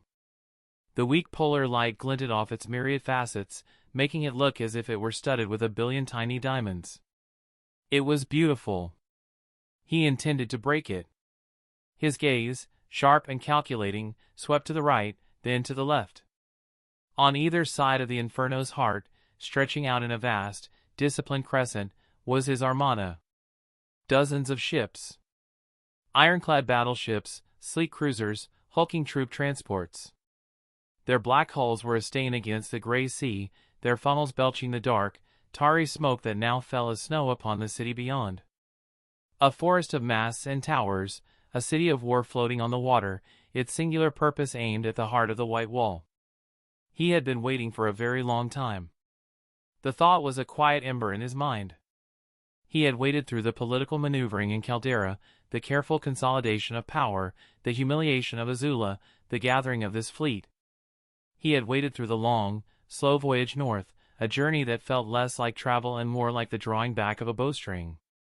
He had waited through a lifetime in a body not entirely his own, through the ghost of another boy's pain and his own cold ambition, twined together into something new. And now, the waiting was over.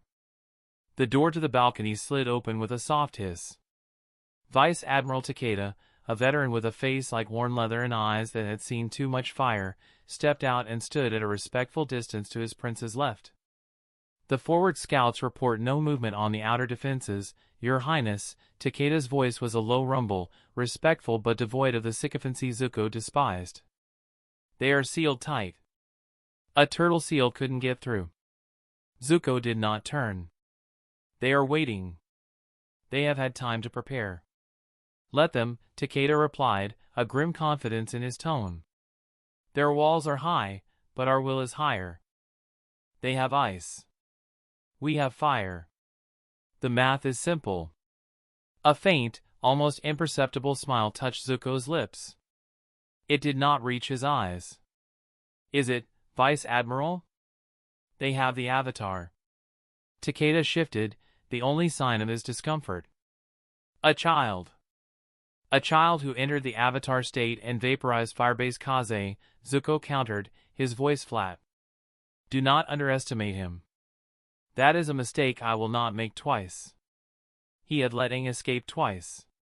It had been a calculated move, a gambit to flush out spies and test loyalties, to position himself for a greater prize. But he had seen the raw, untamed power that resided within the boy. He would not underestimate it again. Of course, Your Highness, Takeda conceded. The plan remains unchanged? The Sunbreaker maneuver at dawn? Zuko's gaze remained fixed on the wall. In his mind's eye, he did not see ice. He saw the intricate web of canals and towers within. He saw the spirit oasis, its waters glowing with potential. He saw a princess with hair like moonlight, a key to a different kind of power. He saw a waterbender with eyes of stormy blue, who had looked at him with a mixture of fear and a defiance that intrigued the part of him that was still Victor Crane. The public conquest was for his father, for the fleet, for history books. The private mission was for himself. The plan is unchanged, Zuko confirmed, his voice dropping to a near whisper, meant only for the Vice Admiral and the wind. At my signal, the fleet will engage the outer defenses. Draw their attention. Keep their benders occupied at the wall. And you, Prince Zuko? Zuko finally turned his head, his good eye catching the distant reflection of the ice. In its golden depths, Takeda saw not the fire of battle lust, but the cold, patient light of absolute certainty. I, Zuko said, will be paying a visit to their heart. They are looking at a fleet. They are preparing for a siege. He turned fully back to the wall, his silhouette a stark black against the grim, ashen sky. They are not prepared for a single man who knows how to walk through walls. Zuko's hand, which had been resting calmly on the railing, lifted. It was not a dramatic, sweeping gesture. It was a simple, raised fist, held high for a moment against the stark backdrop of the ice wall. On the signal deck of the Inferno's heart, a flag officer barked an order. A sequence of crimson flags, stark against the gray sky, snapped in the wind. The message was relayed down the line, ship to ship, a wave of silent command. For 3 heartbeats, nothing happened. The world held its breath. Then, the silence was murdered. Thwum. Thwum. Thwum. The deep, percussive groan of dozens of massive catapults firing in near unison rolled across the water, a sound more felt than heard. It was the drumbeat of annihilation. A moment later, the sky itself caught fire. From the decks of the Fire Nation Armada, a swarm of flaming boulders arced into the air. They were like a meteor shower born from hell, trailing thick, black smoke, their cores blazing with orange and white fury. They climbed, impossibly high, seeming to hang for a moment at their apex against the pale sky before beginning their terrible, descending journey. Their target was not the base of the immense wall that would be futile. Their target was the sky above it. Zuko watched, his expression unchanging, a statue of grim purpose. This was not the main assault. This was the prelude. The prologue written in fire. The first of the projectiles cleared the towering wall. It became a falling star, plummeting into the heart of the city he could not yet see. A distant, muffled crump echoed back across the water, followed by a blossoming flower of fire and a rising plume of black smoke from within the city. Then another. And another. The air filled with the symphony of destruction. The relentless thwom of the launch, the shrieking whistle of the projectiles in flight, and the thunderous, rolling impacts from within the Northern Water Tribe. Flaming debris was tossed high enough to be visible over the wall, scattering embers and terror. Inside the city, it would be chaos. The precise, ordered canals and elegant ice structures would be shattered. Fires, a rare and terrifying phenomenon for a city of ice and water, would be sprouting like poisonous weeds. The waterbenders, who should be focused on the wall and the sea, would be forced to turn inward, fighting the flames, rescuing the trapped, scrambling to put out the blazes. It would disorganize them. It would spread their strength thin. It would sow panic. Vice Admiral Takeda watched the fiery rain with a savage satisfaction. Let them drown in their own element while they burn, he muttered. Zuko said nothing. He simply observed the effectiveness of the barrage, his mind already leagues ahead, past the wall, past the chaos, moving with a singular, chilling focus towards the spirit oasis. The flaming sky was merely a distraction. The real attack had not yet begun. Chapter 112, The Siege of the North, 2. The Inferno's heart cut through the water, a black arrow aimed at the heart of the White City. The distant wall was no longer a feature on the horizon, it was a towering, oppressive cliff face, looming so close that Zuko could make out the intricate, wind-sculpted patterns in the ancient ice. 100 meters. Point-blank range. The air, once filled with the shrieking symphony of catapults, had fallen silent at his command. Now, the only sounds were the groan of the ship's hull, the crackle of distant fires within the city, and the faint, panicked shouts carried on the wind from the top of the wall. The Water Tribe defenders were there, waiting, a thin blue line against the impossible white. Zuko did not look at them. His focus was inward. He turned from the railing, his movements precise, economical. A flick of his gaze summoned two figures who had been waiting in the shadows of the deck, Sergeant Rin and Ensign Lee. They approached and knelt. "Is everything ready?" Zuko's voice was low, devoid of its usual fire, cooled to a deadly calm. "Your Majesty, your plan was a complete success," Rin answered, her head bowed but her voice firm. "If everything goes correctly, the secondary package should be delivered after your attack commences. This is a very crucial part of the plan, guys," Zuko said, his eyes boring into each of them in turn. "Make sure nothing goes wrong." "We have done everything to your instructions, Prince Zuko," Lee assured him, his young face set with determination. "Everything is going exactly as you predicted." A barely perceptible nod. "Good." Zuko's gaze swept past them, towards the city. "Now it's time for you two to disappear. As of the next few minutes, I will." Prince Zuko, Vice Admiral Takeda's voice cut through, the veteran officer approaching with a formal bow. "We are within range of your instructions."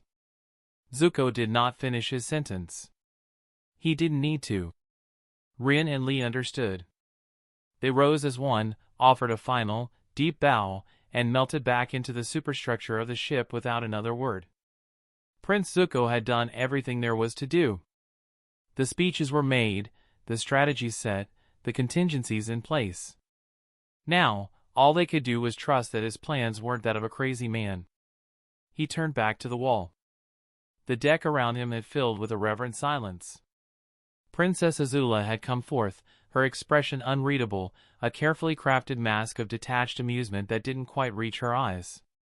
Behind her, the other rear admiral and ship captains had gathered, a gallery of Fire Nation's finest, all come to bear witness. Zuko closed his eyes. He held his hands before his chest, palms pressed together as if in prayer. He stood perfectly still amidst the tension, a rock in a sea of anticipation. Then, he began to breathe. Long, deep, shuddering breaths that plumed in the frozen air, each inhale pulling in the energy of the world, each exhale charging the furnace within. The air around his hands began to warp, heat haze shimmering. Slowly, with immense control, he separated his palms. In the space between them, a tiny, impossibly dense ball of white-hot flame sputtered to life. It was no larger than a coin, but it pulsed with a light that hurt to look at. He opened his eyes, and they were blazing orbs of gold. With a sudden, explosive motion, he raised both hands to the sky as if holding up the very heavens. The miniature sun rose with them, hovering 20 feet above the deck. A collective, sharp intake of breath came from the assembled officers. Then, the true phenomenon began. Streams of fire erupted from Zuko's outstretched hands, thick ropes of living flame that danced and spiraled through the air, all coiling into the heart of the hovering sphere. They were not wild tendrils, they were controlled, deliberate tributaries feeding a raging inferno. The sphere grew. It absorbed the flames, its diameter expanding with terrifying speed. 5 meters. Then 10. Within a minute, a second sun, a perfect sphere of contained annihilation, blazed in the sky above the flagship. Its light washed over the fleet, bleaching the color from the world, casting long, stark shadows. The heat was a physical force, pushing back the polar chill, causing the ice on the railings to steam and melt. Even those who had witnessed the same attack at Nanhai were stunned into silence, their minds unable to reconcile the scale of the power on display. This was not a tool of war. This was a force of nature. Zuko's body trembled with the strain, veins standing out on his neck and temples. With a final, guttural roar that tore from the depths of his soul, he leaned forward and thrust his hands toward the wall. The massive sun obeyed. It streaked across the short expanse of water not like a projectile, but like a comet. It moved with a silent, awful grace, a tear of reality burning through the world. There was no sound as it traveled, only a profound vacuum of noise that was more deafening than any explosion. Then, it made contact. The impact was not a mere detonation. It was an unmaking. A light, whiter than white, swallowed the world. The sound that followed was a deep-throated crump that felt like the planet itself had been struck. The ice of the Great Wall did not shatter, it vaporized. A massive section, hundreds of feet wide, simply ceased to be, replaced by a raging storm of superheated steam and molten slurry. The force of the blast sent titanic fractures racing through the remaining structure, and a shockwave of heat and concussive force rippled outwards, shaking the very ships of the Fire Nation fleet. Prince Zuko had single-handedly torn a gaping hole in the impregnable wall of the Northern Water Tribe. As the steam began to clear, revealing the carnage and the open pathway into the city, Vice Admiral Takeda did not hesitate. He signaled, and the air was once again filled with the THWOM of catapults and the shriek of incoming fire, this time aimed directly at the breach. The ships surged forward, their prows cutting through the water-churned debris, ready to pour their troops into the city like ants into a cracked hive. On the deck of the flagship, the source of the cataclysm dropped to his knees. Zuko gasped, his body racked with tremors, his breathing ragged and shallow. The sheer effort of the attack had drained him to his core. He braced himself on his hands, head hanging, vulnerable for a single, fleeting moment. It was in that moment that Azula stepped forward. Her boots clicked softly on the heated deck as she came to stand over him. She looked down at her kneeling brother, her face a mask of cool appraisal, but a flicker of something raw awe, envy, fear, deep in her gold-flecked eyes. "Well," she said, her voice a silken blade in the sudden quiet around them. "I have to admit, that was an impressive display, brother. However, you seem to have left yourself exposed." Chapter 113, The Siege of the North, 3. Princess Yu stood at her window, her knuckles white as she gripped the icy sill. The majestic wall of her home, a constant her entire life, now had a horrific, gaping wound. A massive section was simply gone, replaced by a churning cauldron of steam, fire, and molten ice. The air, even inside her chambers, tasted of soot and terror. The distant, panicked shouts from the city below were a chilling chorus to the visual devastation. Comparable to an avatar. The voice was a low, familiar rumble, laden with a grim weight she had come to know well. Avatar Kurik's translucent form solidified beside her, his broad shoulders seeming to block out the horrifying view, if only for a moment. "I didn't expect him to be this strong," Yu whispered, her voice trembling. "Only the Avatar, or true masters of their elements who have touched the heart of their power, are supposed to do such a thing," Kurik said, his spectral gaze fixed on the breach. There was no fear in his voice, only a stark, professional assessment. "He is no mere prodigy. He has been reforged. He really is the Fire Prince," she breathed, the title feeling inadequate for the force they had just witnessed. "So, what do we do?" she asked, turning to him, her eyes pleading. "Can you not help? Your home, our home, is about to be destroyed. Can you speak to Aang? Help him?" "I already have." The statement was simple, yet it carried the weight of weeks of secret effort. Yu stared at him, confused. "How do you think he became so good so fast under Pakka's training?" Kurik elaborated, a ghost of his old, confident smirk touching his lips. "The boy is a natural, yes. But a master's form and a prodigy's power are useless without the spirit of the element. I have been guiding his connection in his meditations, helping him feel the push and pull not just of the water, but of life itself. He learns so quickly because he is not learning alone." "That is beside the point, Princess," Kurik's expression sobered instantly. "The prince is not after the Avatar." "Yes, I know," Yu said, forcing her voice to steady. "You told me. He's after the Oasis." Not only the oasis, Kuruk's voice dropped, becoming grave. But also you. The air left you's lungs. What? Why me? Kuruk didn't need to answer. She saw the truth in his pained, ethereal eyes. Her hand flew to her chest, where a warmth that was not her own had always resided. The moon spirit's life force inside of me, she answered herself, the realization a cold dread seeping into her bones. He didn't want a princess, he wanted a battery. A source of primordial power. Kuruk looked back out the window at the sheer devastation. There is something else I can feel that is about to happen, but I am not sure. A shift. Not only here, but far away as well. A pressure building. Well, what do I do? Yu's panic returned, sharp and urgent. We need to tell Aang about this.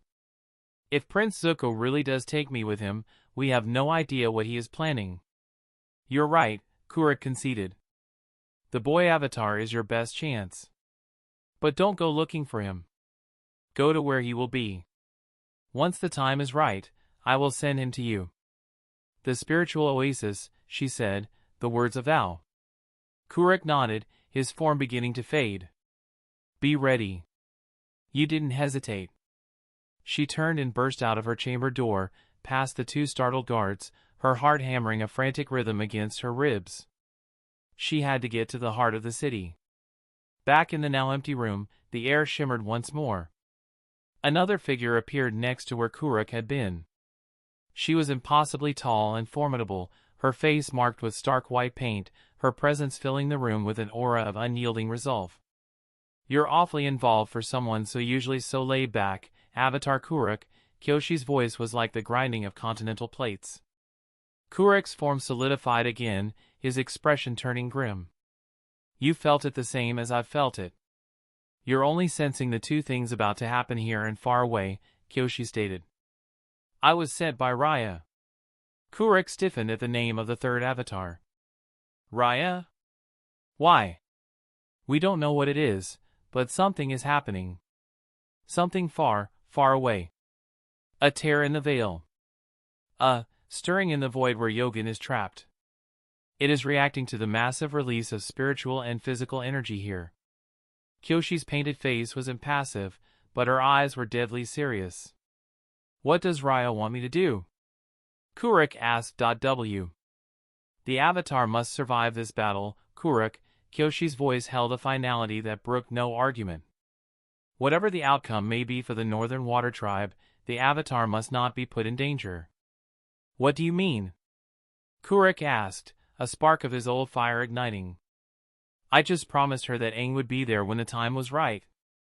He cannot go to the spiritual oasis, Kyoshi said, her words falling like stones. If the Avatar goes there, he will die. The pronouncement sucked all the sound from the room. The next Avatar will not even get the chance to grow up, Kyoshi explained, her gaze unwavering. And even if they did, it would be too late. The balance is already fraying. The cycle must hold. Aang must live to face what is coming. My home is being destroyed, and you're asking me to do nothing about it? Kuruk's voice was a low, dangerous growl, the stormy ocean of his spirit rising to the surface. You have already done all that you can by helping him master water, Kyoshi replied, not unkindly, but with absolute firmness. His survival is now the priority. Not a city. Not a tribe. The world. Why aren't you objecting to this, Roku? Kuruk suddenly asked, turning his head as if addressing a shadow in the corner. The air shimmered, and Avatar Roku appeared, looking profoundly troubled, his hands tucked into his sleeves as if caught in an awkward, yet deeply unfunny, moment. You heard the third story as much as I did, Roku said, his voice heavy with regret. She knows best the threat that was just unleashed on the plains of the Earth Kingdom continent. The Fire Prince's power is a spark. What is awakening in the Earth Kingdom is a wildfire. The Avatar must live. The three Avatars stood in silence, the passionate protector, the unyielding guardian, and the regretful sage united in a terrible, world-shattering consensus. The fate of the Northern Water Tribe was being weighed against the fate of the world itself, and the scales were tipping in a direction that filled Kuruk with a helpless, ancient rage. The battle for his home had just become a pawn in a much, much larger game. Chapter 114, The Siege of the North, 4. The world was still ringing, a dull, high-pitched whine in Zuko's ears that was either the aftermath of his cataclysm or the sound of his own frayed nerves. He remained on one knee, muscles trembling with a deep, hollow ache. Each breath was a conscious effort, the fire in his belly reduced to guttering embers. He had torn a piece of his own spirit out and thrown it at a wall, and the emptiness it left behind was a cold more profound than any the pole could conjure. Azula's voice cut through the fog of his exhaustion, clean and sharp as a razor. "Well, I have to admit, that was an impressive display, brother," she purred, circling him slowly. Her boots were silent on the scorched deck. "We have certainly shown them we mean business." Zuko forced his head up, his gaze blurry. He saw the satisfaction on the faces of the surrounding officers, the raw, terrifying power of the Fire Nation made manifest. It was everything he had worked for. "Indeed," he grunted, pushing himself to his feet. His legs threatened to buckle, but he locked his knees, refusing to show further weakness. "We are serious." Azula stopped her circling, coming to stand directly before him. Her smile was a beautiful, venomous thing. "Serious, yes. But I'm afraid your contribution to this battle is over, brother." A cold that had nothing to do with chi drain seized him. "What are you talking about?" Her golden eyes glittered with triumph. "Father knows." The two words were a dagger to his heart. The carefully constructed world, the labyrinth of lies and half-truths, crumbled in an instant. "Knows what?" he asked, his voice dangerously low. "Everything," she said, drawing the word out, savoring each syllable. "Everything?" Zuko repeated, the word a hollow echo. He needed to hear it. He needed to know the precise dimensions of the trap. "Your unsanctioned annexation of Kyoshi Island," Rear Admiral Sho stated, stepping forward, his face a mask of rigid duty. "Your secret agreements. Your long-term plans for the Avatar that circumvent the Fire Lord's direct command. His escape from the capital and yet again from Fire Base Kaze." The words came not as a shock, but as a confirmation. They knew about the foundation of his power base. The final blow came from the man he had thought an ally, or at least a respectful subordinate. Admiral Takeda's voice was grim, devoid of its earlier reverence. It was the voice of a man following orders from a higher power. Directly from His Majesty, Fire Lord Ozai. "You are hereby tried for treason and are to be executed." Zuko stood there, the sounds of the ongoing invasion, the roar of flames, the shouts of soldiers, the crash of ice, fading into a distant hum. This couldn't be happening. Not now. Not when he was so close. The spirit oasis, the water, it was all within his grasp. The sheer, monstrous injustice of it, the perfectly timed betrayal, left him stunned to silence.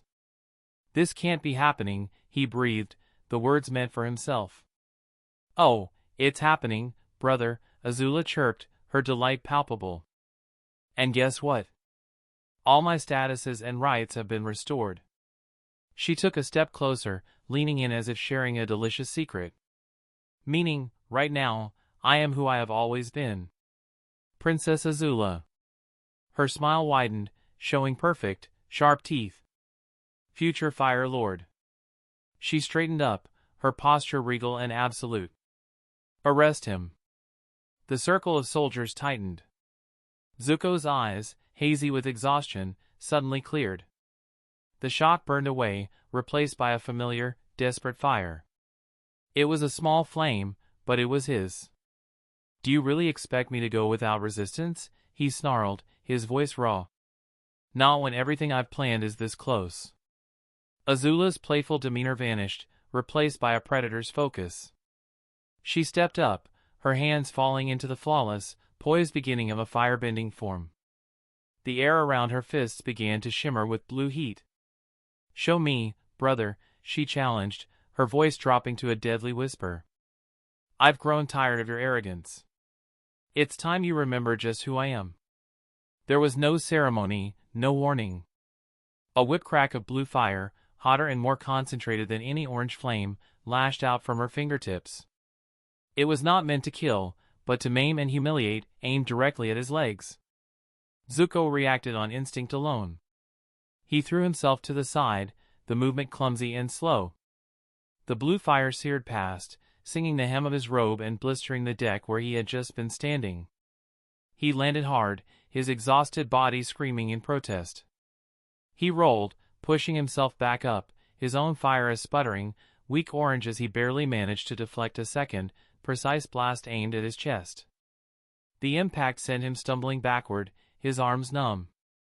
He was a titan who had spent his strength moving a mountain, and now a viper was striking at his heels. The devastating power that had broken the Great Wall was gone, leaving only a drained prince, fighting for his life on the deck of his own ship, surrounded by the ruins of his ambition. Azula advanced, a symphony of controlled, blue destruction, each movement designed to showcase her perfect, untouched power against his desperate, ragged struggle. The world narrowed to the scorched deck of the Inferno's heart. The distant roar of the siege, the shouts of the crew, the groaning of the ship, it all faded into a dull, meaningless hum. There was only the searing heat of Azula's blue flames and the desperate, ragged gasp of Zuko's own breath. He was a ghost of himself, moving on muscle memory and sheer, stubborn will. As Azula advanced, a swirl of blue fire erupted around her in a wide, controlling arc, forcing him back toward the railing. Zuko didn't try to match its power, he knew he couldn't. Instead, he dropped low, his exhausted body finding a spark of its old agility. He kicked off with his back foot, sliding under the arc of flame, the heat blistering the air inches above his head. As he came up, he spun, a whip of orange-yellow fire lashing out not at her, but at the deck between them, forcing her to break her stride and leap back. Still a cockroach, Azula sneered, but a flicker of annoyance crossed her face. She preferred a clean, overpowering victory, not this messy, evasive struggle. She pressed the attack, her movements a brutal economy of motion. A sharp jab sent a concentrated bolt of blue fire like a spear. Zuko twisted his upper body, the fire grazing his shoulder, the pain immediate and sharp. He used the momentum of the twist to pivot on one foot, his other leg sweeping out in a low kick that sent a crescent of red flame toward her ankles. It was a basic form, but fast and unexpected. Azula hopped over it effortlessly, but it bought him a half-second. He didn't waste it. Pushing off the railing, he launched himself into a series of acrobatic flips, not to attack, but to reposition, putting a massive, steaming catapult between them. For a moment, he was out of her line of sight, his chest heaving, black spots dancing at the edge of his vision. He could feel the phantom ache in his abdomen from the last time she had done this. "You can't hide from me, Zuzu." Azula's voice was sing-song, taunting. She didn't bother going around. She simply thrust both palms forward, and a torrent of blue fire, wide as a doorway, vaporized the central mechanism of the catapult, melting through the iron and wood as if it were paper. The shrapnel and wave of concussive heat threw Zuko backward. He hit the deck hard, rolling several times before coming to a stop on his hands and knees. He was spent. The well was dry. Every movement was agony, every breath of fire in his lungs. Azula saw it. The perfect moment. The fight left his stance. He was just a broken boy on his knees. "It's a shame, really," she said, her voice losing its mocking edge and becoming cold, clinical. "You could have been something. A useful tool. But you were always too sentimental.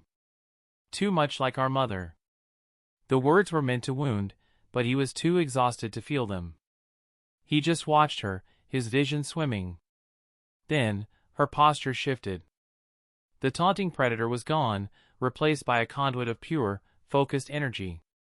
She took a deep, centering breath, her body relaxing into a state of perfect calm. The chaos of the battle around them seemed to still. With a grace that was almost a dance, she brought her right hand up, fingers extended and held tightly together, then swept it in a wide, slow, deliberate arc in front of her body. As her hand moved, it seemed to gather the very static from the air.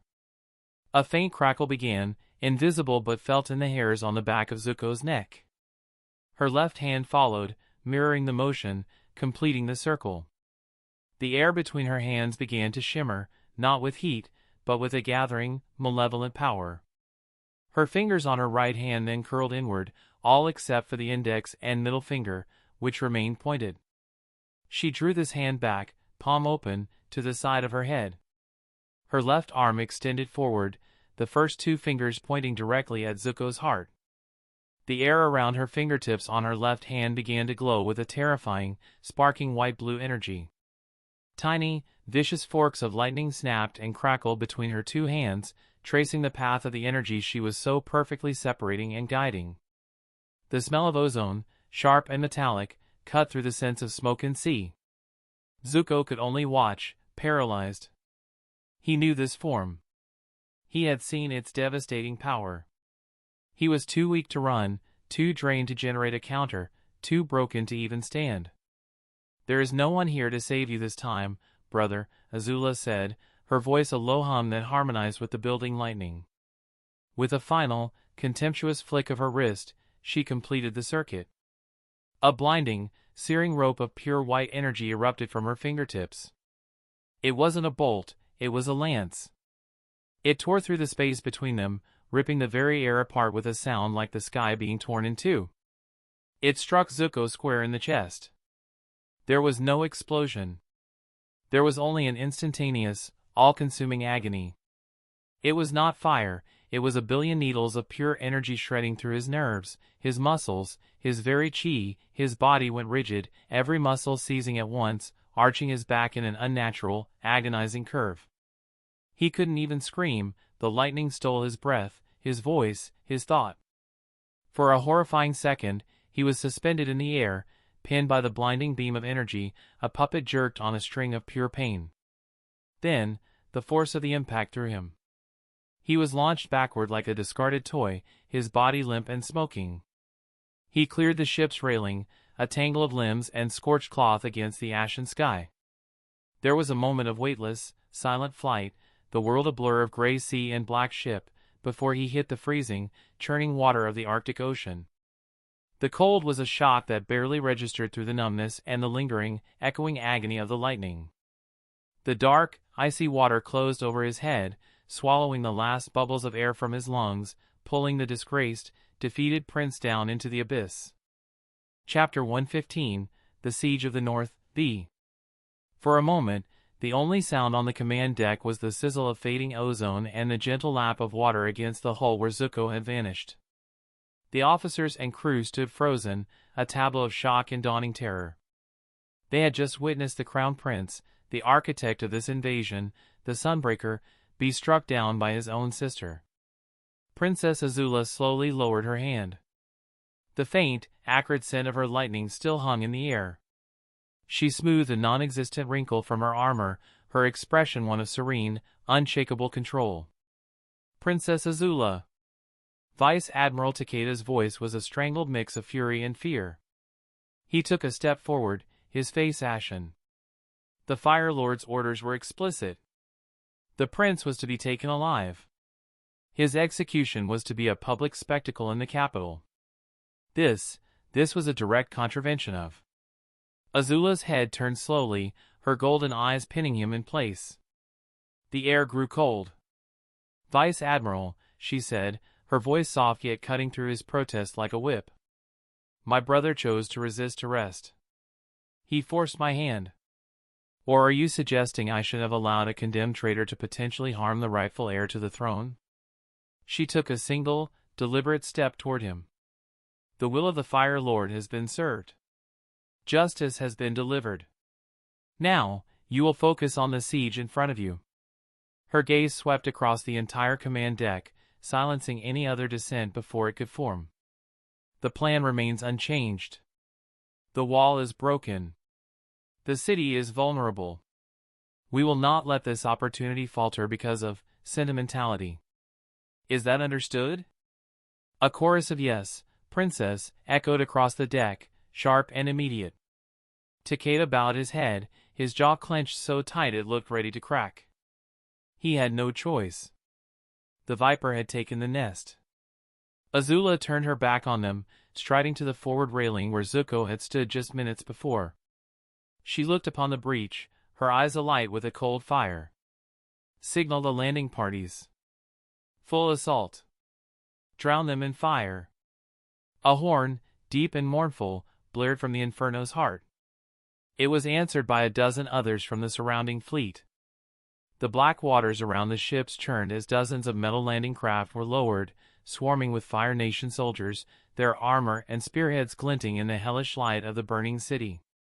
The siege had officially begun. The first landing craft crunched onto the jagged, steaming ice at the edge of the breach. The ramp dropped, and a squad of firebenders emerged, moving in a disciplined phalanx. They were met not by a solid wall, but by a desperate, ragged line of water tribe warriors and benders. For the tribe, a warrior roared, hurling a spear. It was deflected by a shield of flame. The firebenders responded as one. They stomped, and a wave of fire, 10 feet high, rolled forward.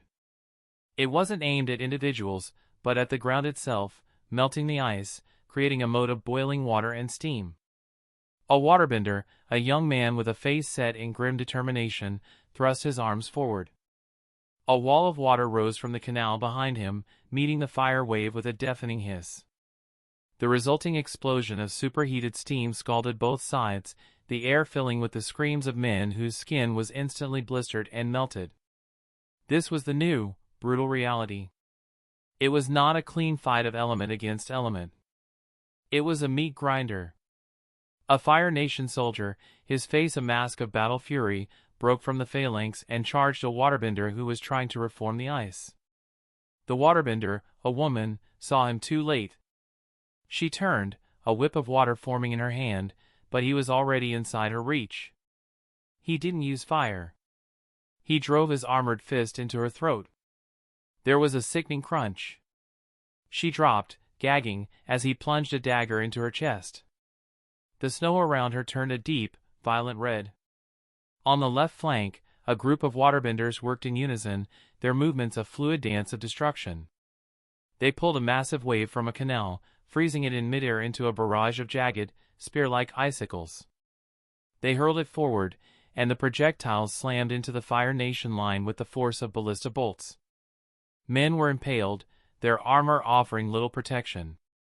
One soldier took a shard through the eye, the point exploding out the back of his helmet in a spray of bone and brain matter.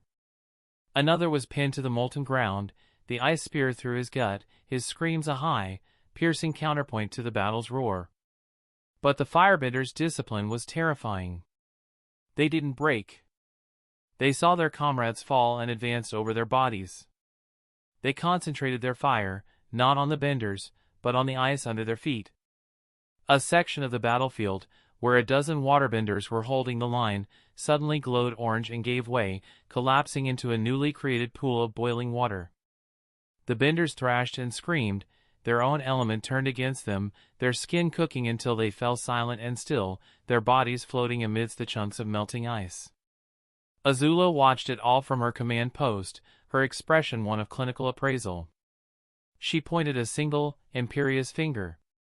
That pocket of resistance, there. The one near the collapsed tower. Concentrate the trebuchet fire. Obliterate it. A messenger relayed the order.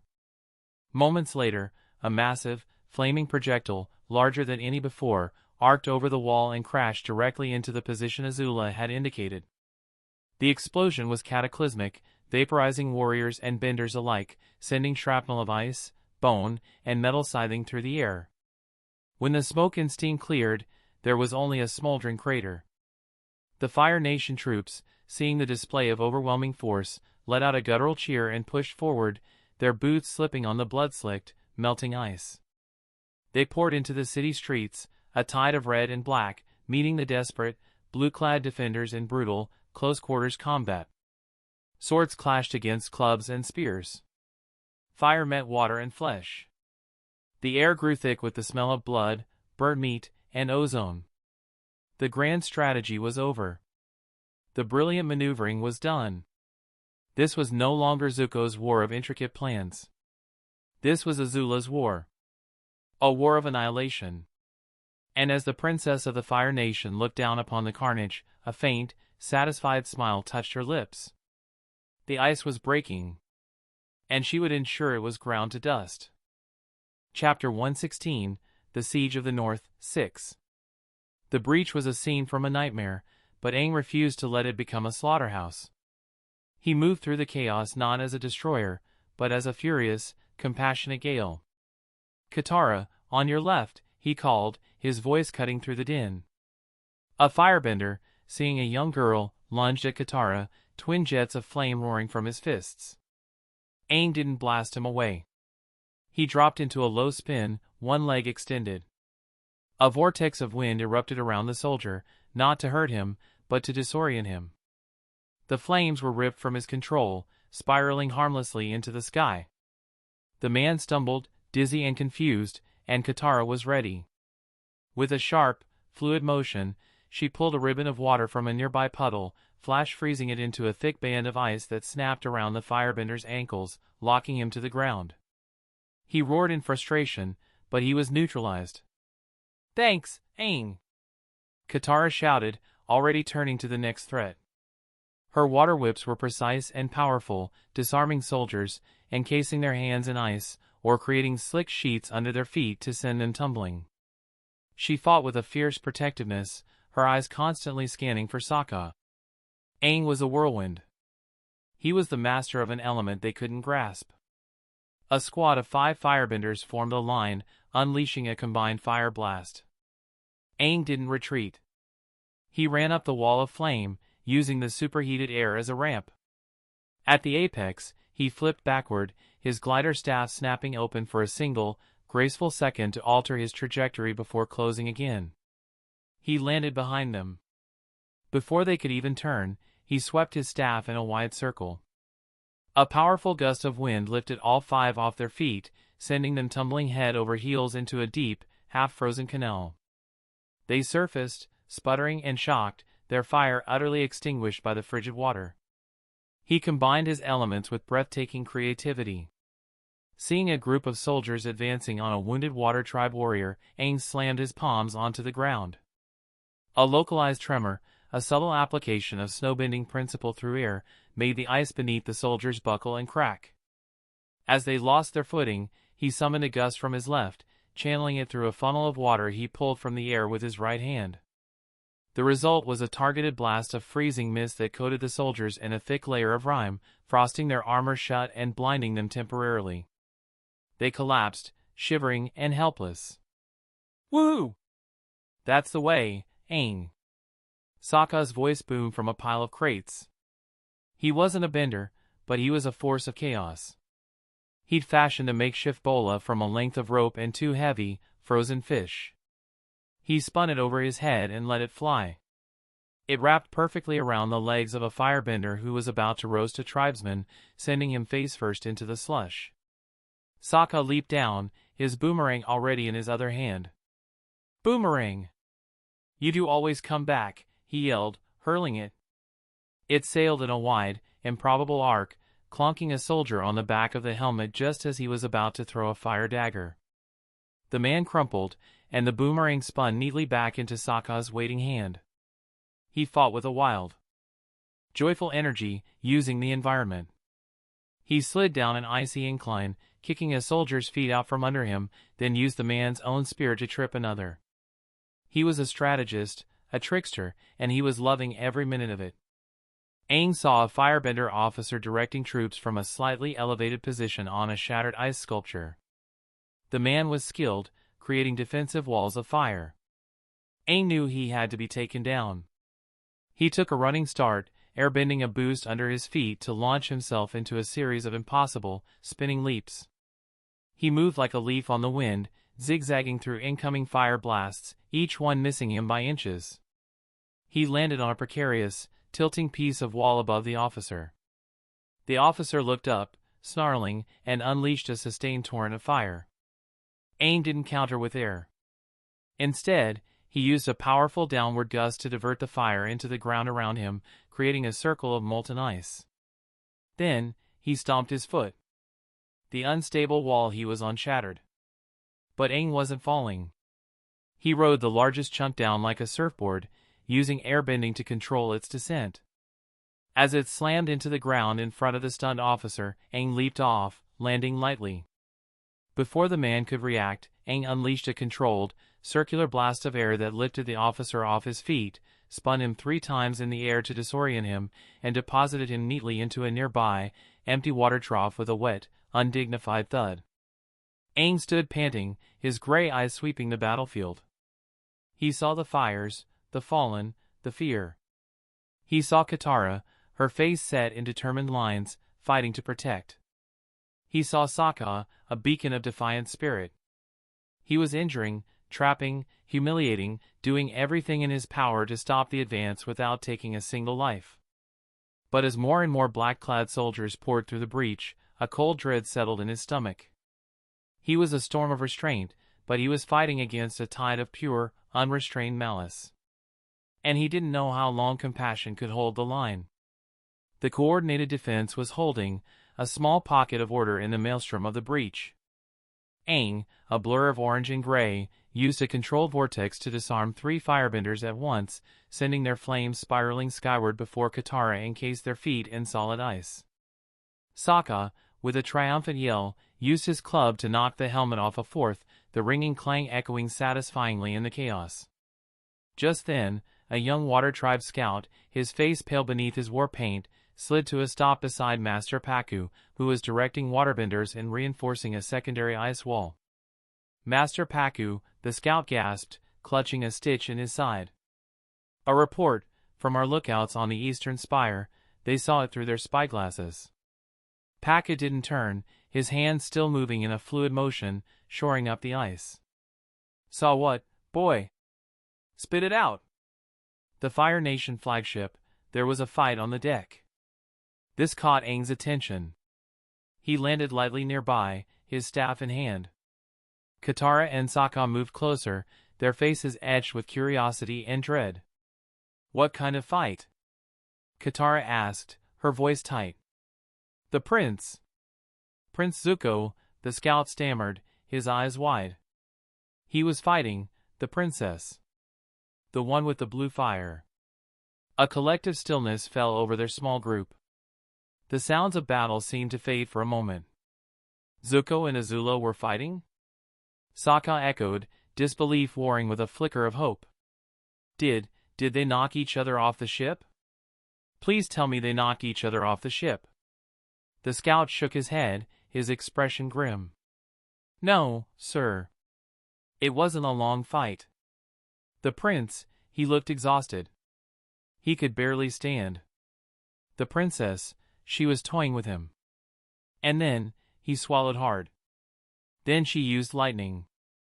Katara's hands flew to her mouth, a stifled gasp escaping her lips.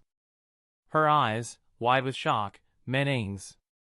The memory of Azula's lightning, of Sokka nearly dying, was a fresh, searing wound. The lightning, it hit him square in the chest, the scout whispered, the horror of the distant vision clear in his voice. It threw him clear off the ship. He fell into the sea. Silence. Absolute, profound silence. Zuko. The relentless hunter. The brilliant strategist. The boy with the foreign soul who had haunted their every step, who had captured Aang, who had entangled Katara in his dark games, who had become the most feared prince in the Fire Nation, was gone. Struck down not by the Avatar, not in a grand, climatic duel, but by his own sister's treachery in the opening moments of his greatest victory. Sokka was the first to speak, a low whistle escaping his lips. Wow. She really doesn't mess around, does she? But Aang and Katara said nothing. Aang felt a confusing whirl of emotions, not relief, but a strange, hollow sense of anticlimax. This wasn't how it was supposed to end. Katara stood frozen, her mind a riot of conflicting images, Zuko's cold gaze in the Fire Nation palace, his confession on the balcony, the strange, almost protective way he'd stood between her and Azula, and now, a body, smoking, falling into the dark, freezing water. He's Gone? Katara finally whispered, more to herself than anyone. The scout nodded grimly. The princess has taken full command. The orders are coming from her now. As if to emphasize the point, a fresh wave of firebenders poured through the breach, their attacks more aggressive, more brutal than before. The tide of battle had shifted. The calculating, strategic mind of Zuko was replaced by the raw, destructive will of Azula. The war for the North had just become exponentially more deadly. Chapter 117, The Siege of the North, 7. The news of Zuko's death spread through the Water Tribe defenders like a crack through ice, a swift, sharp fracture that changed the entire structure of the battlefield. For many, it was a cause for grim celebration, a spark of hope. The Sunbreaker was dead. Their most terrifying enemy, gone. But for Katara, the news settled in her gut like a stone, cold and heavy and wrong. She fought on autopilot, her water whips lashing out to disarm a firebender, her waves crashing down to extinguish flames, but her mind was leagues away, trapped on the deck of that flagship. Gone. The word echoed, meaningless. Zuko couldn't be gone. He was a constant. A force of nature. He was the storm on their horizon, the shadow at their back. He had been there in the depths of the Fire Nation palace, his presence so large it filled every room. He had been there in her darkest moments, a captor who spoke of muses and bargains, his gaze a confusing mix of ownership and something she couldn't name. He was the architect of this very siege, the mind behind the cataclysm that had shattered their wall. And now, he had been erased by a bolt of blue lightning. Katara, behind you. Aang's voice, laced with concern, snapped her back to the present. She spun, encasing a soldier's legs in ice without even thinking, her heart hammering against her ribs. She should feel relieved. She should feel vindicated. This was the boy who had threatened her brother, who had manipulated her, who had brought war to this peaceful city. This was justice. So why did she feel this hollow ache? This confusion? It wasn't grief. It wasn't anything as clean as that. It was the unsettling feeling of a story ending on the wrong page. It was the collapse of a complicated, hated, but deeply understood equation. She knew Zuko. She knew the rhythm of his cruelty, the flickers of something else beneath the surface. She knew how to fight him, how to defy him. What did one do when the dragon was slain by a viper? The threat was gone, but the world felt more dangerous, more chaotic. Another scout found them, this one older, his face grim. He spoke directly to Pakku and Chief Arnook, who had come to the front to rally the troops, but Katara was close enough to hear. More details, Masters, the scout reported, his voice low. From our people watching from the high ice. The fight, it wasn't a duel. It was an arrest. An arrest? Arnook barked, deflecting a stray fireblast with a shield of ice. What are you talking about? The prince, he was surrounded by his own officers. The princess, Azula, she confronted him. The word from the lookouts who can read lips, she said father knows everything. Katara's blood ran cold. Knows what? Pakku demanded. His plans. Kyoshi Island. His intentions for the Avatar that went against the Fire Lord's orders. They declared him a traitor. They were there to take him into custody. The world tilted on its axis. The solid ground of their understanding of the enemy dissolved into quicksand. Traitor? Sokka echoed, his boomerang hanging limp in his hand. Zuko? Mr. My honor is my breath was a traitor? To the Fire Nation? Is that even possible? Aang's face was a mask of stunned confusion. But, he captured me. He brought me to the Fire Lord. He was made Crown Prince. And then he let you escape, Katara whispered, the pieces clicking into a terrifying, illogical mosaic. She looked at Aang, her eyes wide with dawning, horrifying comprehension. He let us escape. He humiliated Azula. He consolidated power for himself. He wasn't just conquering, he was building something. Something of his own. Trust me when I tell you, even his plans had plans that had plans. The implications crashed over them like a tidal wave. Zuko hadn't just been their enemy. He had been a player in a much larger game, a game against his own father, his own nation. His rise to power, his cunning strategies, they hadn't just been aimed at the Water Tribe or the Avatar. They had been a challenge to the very throne of the Fire Lord. And Ozai had struck back. This changes nothing, Arnuk growled, though his eyes betrayed his own shock. The siege continues. The girl is even more ruthless. But don't you see? Katara argued, a strange, desperate energy filling her. This isn't just an invasion anymore. This is a power struggle. Azula isn't here just to conquer us. She's here to prove herself. To secure her position by finishing what her traitorous brother started, but with twice the brutality. She thought of the cold, perfect fury on Azula's face when she had confronted them at the Air Temple. This was personal for her, too. This was about more than victory, it was about erasing Zuko's legacy entirely. So what does that mean for us? Sokka asked, throwing his hands up in exasperation. Do we get a discount on our impending doom because the guy trying to kill us was also secretly rebelling against his dad? This is the most complicated, drama-level warfare I've ever been in.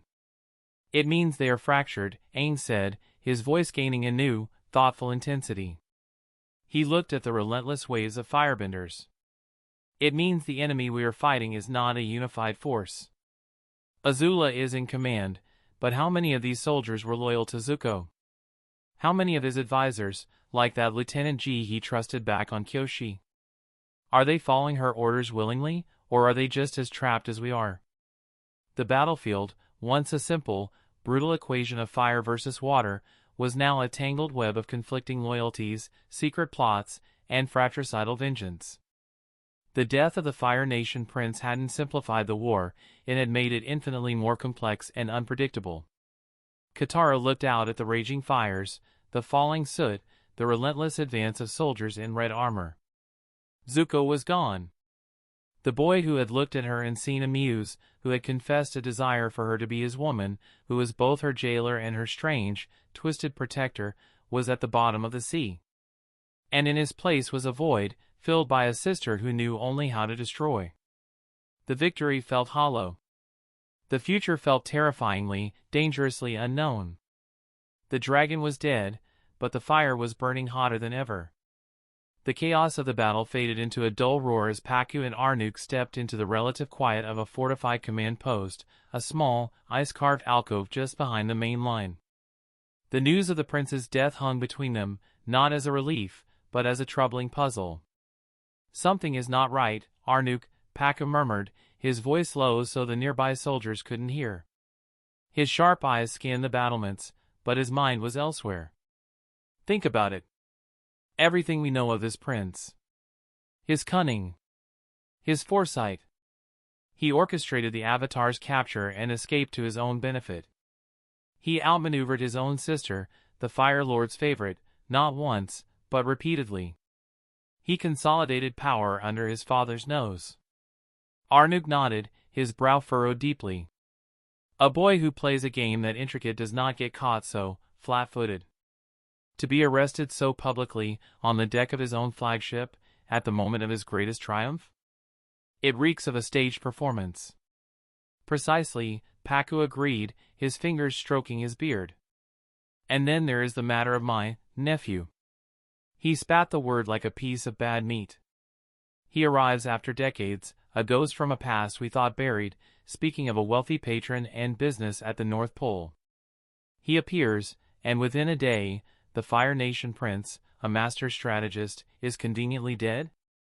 It is too neat, Arnuk concluded, his voice a low growl. Two unpredictable, powerful variables, one a prodigal son of water, the other a prodigal son of fire, both converging on our city, and one is suddenly removed from the board? I do not believe in coincidences, Pakku. Not in war. Sokka, who had been leaning against the icy wall nearby, pretending to check the edge of his club, had overheard every word. His initial excitement at Zuko's demise had quickly curdled into suspicion. He was a planner. He appreciated a good, convoluted scheme. And this had all the hallmarks of one. He pushed off the wall, a thoughtful frown on his face. The pieces were all there, scattered and chaotic. Zuko, the ultimate planner, getting caught. Captain Sue, a legendary wildcard, showing up out of the blue. A wealthy patron who could afford a pirate of Sue's caliber. An execution that looked more like an elimination. His eyes widened as a crazy, terrifying, and utterly Zuko-like theory clicked into place in his mind. He looked from Pakku's stern, suspicious face to Arnook's grim one. Guys? Sokka said, his voice cutting through their quiet conspiracy. What if he's not actually dead? Pakku and Arnook turned to him, their expressions a mix of impatience and curiosity. Think about it. Sokka continued, his words tumbling out faster as the theory solidified. What's the one thing that could get a super powerful, super ambitious Fire Nation prince out from under his evil dad's thumb? I mean, really out? Not just banished, but free? He let the question hang in the frozen air for a moment. Being dead, Sokka answered himself, his voice dropping to a dramatic whisper. If everyone thinks you're dead, you're not a traitor anymore. You're a ghost. You can do whatever you want. No one's hunting you. No one's expecting you. He pointed a finger out towards the sea, towards the spot where Zuko had fallen. What if that whole thing, the arrest, the lightning, the big dramatic splash was all a show? A way for him to disappear? The implications of Sokka's theory settled over the three of them, colder and heavier than the northern snow. If Zuko was still alive, then his death wasn't an end. It was the beginning of a new, even more dangerous game, and they had no idea what the rules were. The chapter closed not on the end of a threat, but on the terrifying birth of a phantom. Chapter 118, The Ceasefire. The arrival of the full moon was not a subtle change. It was a palpable surge of power that flowed through every waterbender in the northern tribe. The weak, silvery light that had bathed the battlefield seemed to thicken, becoming a tangible force. The desperate, defensive maneuvers of before transformed into an overwhelming, relentless counterattack. Where a single waterbender had once struggled to hold back a wave of fire, now they commanded the very canals. A young novice, who hours before could barely lift a shield of ice, now stood with arms outstretched, pulling a wall of water 20 feet high from the harbor and crashing it down on a whole platoon of firebenders, extinguishing their flames and sweeping them, sputtering and disoriented, back towards the breach. Master Pakku was a whirlwind of frozen devastation. He no longer just defended. He advanced. With a series of graceful, powerful sweeps, he flash-froze the very ground beneath the feet of the Fire Nation soldiers, encasing their legs in ice up to their thighs. Then, with a sharp clap of his hands, the ice shattered, the concussive blast sending armored men flying. The water was an extension of his will, and the moon poured its strength into him. The tide of the battle, quite literally, turned. The Fire Nation advance, which had been so brutal and effective, was halted, then pushed back. The confidence of the waterbenders swelled with the moon, their chants rising above the clash of elements, a deep, resonant song of their people that had not been heard in a century of war. On the deck of the Inferno's heart, the shift was undeniable. Vice Admiral Takeda approached Azula, his face grim. The confident reports had ceased, replaced by urgent calls for reinforcement. Princess, Takeda began, his tone respectful but firm. The waterbenders, their power is increasing exponentially with the moon. Our forward positions are being overrun. I strongly advise we sound a ceasefire, pull our lines back to the breach, and regroup for a renewed assault at dawn when their power wanes. Azula didn't even look at him. She stared at the city, where geysers of water erupted and waves of ice pushed her soldiers back. A condescending smile played on her lips. "Retreat, Vice Admiral," she said, her voice dripping with mockery. "And show them we are afraid of the dark? How very conventional of you." She finally turned, her eyes glinting in the moonlight. "My brother may have been a traitor, but he was a plenty smart strategist. He did his research." She held up a scroll. It was not an official Fire Nation document. The parchment looked older, almost nautical. He knew about their lunar advantage. And he prepared a contingency. This scroll details a method to take the victory right out of their hands, moon or no moon. Takeda stared at the scroll, a flicker of unease in his eyes. What manner of strategy is this?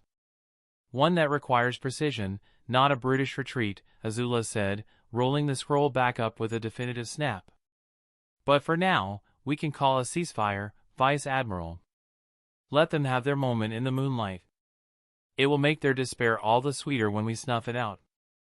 She gave the order, and the horns blared, signaling a withdrawal. As the Fire Nation forces pulled back, the sudden quiet was almost as shocking as the noise of battle. Aang landed beside Katara, his chest heaving, his clothes soaked with melted snow and sweat. The last of the firebenders had been pushed back through the breach, their retreat covered by a barrage of arrows. We held them, Aang panted, leaning on his staff. But we're outnumbered. I can't keep doing this. I don't have the experience for this. The weight of the countless lives he'd had to gently, non-lethally subdue was immense.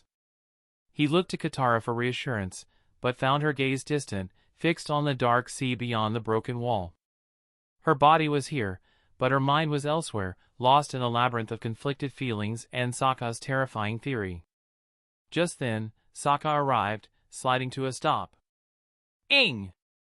Master Pakku and the chief need you. Now! Aang nodded, and the two boys immediately started running towards the command tent. After a few paces, Sokka skidded to a halt, realizing his sister wasn't following. He ran back to her. Katara! Hey! We have to go, now! He shook her shoulder gently but firmly, breaking her trance. She blinked, the world snapping back into focus. Right. Sorry. She followed him, the ghost of a prince haunting her every step. They arrived at the command tent, a larger structure of packed snow and reinforced ice. Chief Arnook stood over a map, his expression fierce with a new, desperate hope. Avatar Aang, he said, his voice booming in the confined space. Now is the time. With the death of Prince Zuko, their command is in disarray. Now is the moment for us to take the initiative. And you are our secret weapon. Aang looked bewildered. How am I supposed to do that? You need to speak to one of your past lives, Master Pakku stated, his arms crossed. Seek their guidance. Their power. The knowledge of 1,000 avatars is what we need to turn this siege. Aang's face lit up with a memory. Is there like a shrine here? I learned it's the best way to contact them, from Zuko. The name fell into the tent, creating an awkward, heavy silence. They were planning their next move based on intelligence provided by the enemy they were just celebrating he was dead.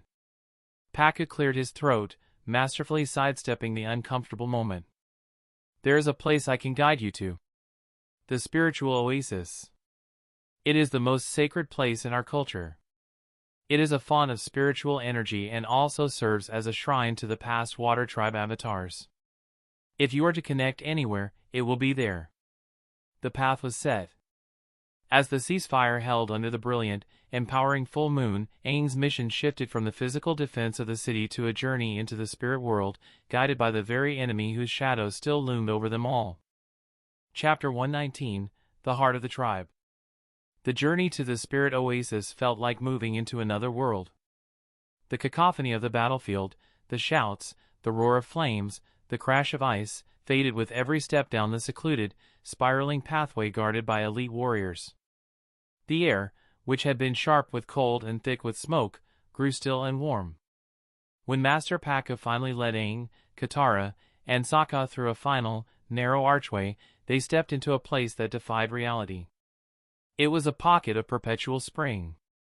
High, circular walls of ancient ice shielded the grove from the wind, but above, the full moon shone brilliantly in a clear, star-dusted sky.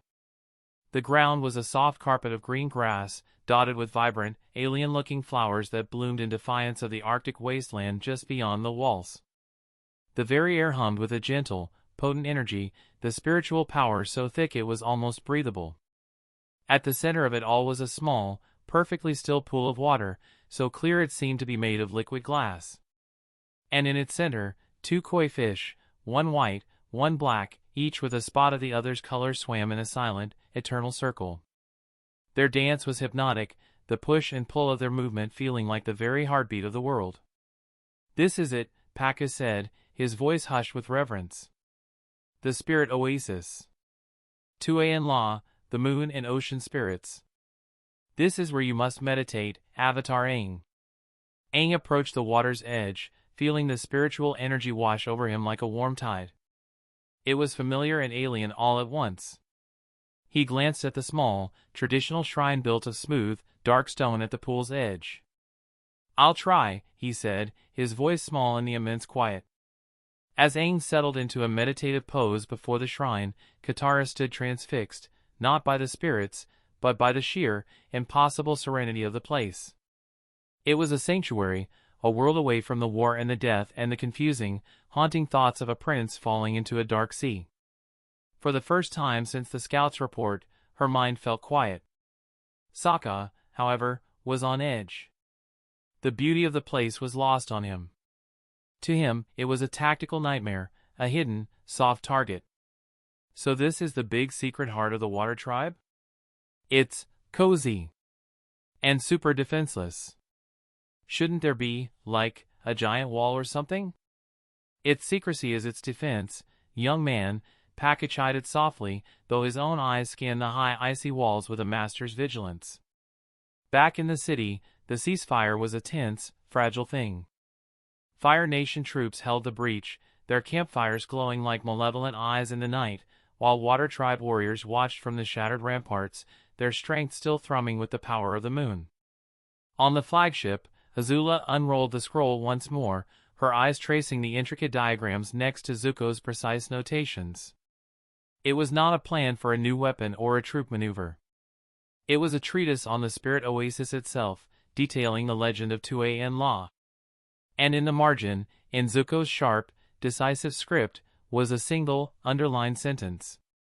"The greatest strength is often the greatest vulnerability." A cruel, understanding smile spread across Azula's face. She finally understood her brother's endgame. He hadn't just planned to invade the North. He had planned to break its spirit. And she was more than happy to execute that plan in his stead. "Admiral," she said, not looking up from the scroll. "By morning I want my personal guard prepared and ready to go. And fetch the archers. The ones with the finest aim." In the oasis, Aang's breathing had slowed, his eyes closed. The world of ice and fire fell away, replaced by the swirling mists of the spirit world. He was reaching out, seeking a guide, a voice from his past lives to save the future.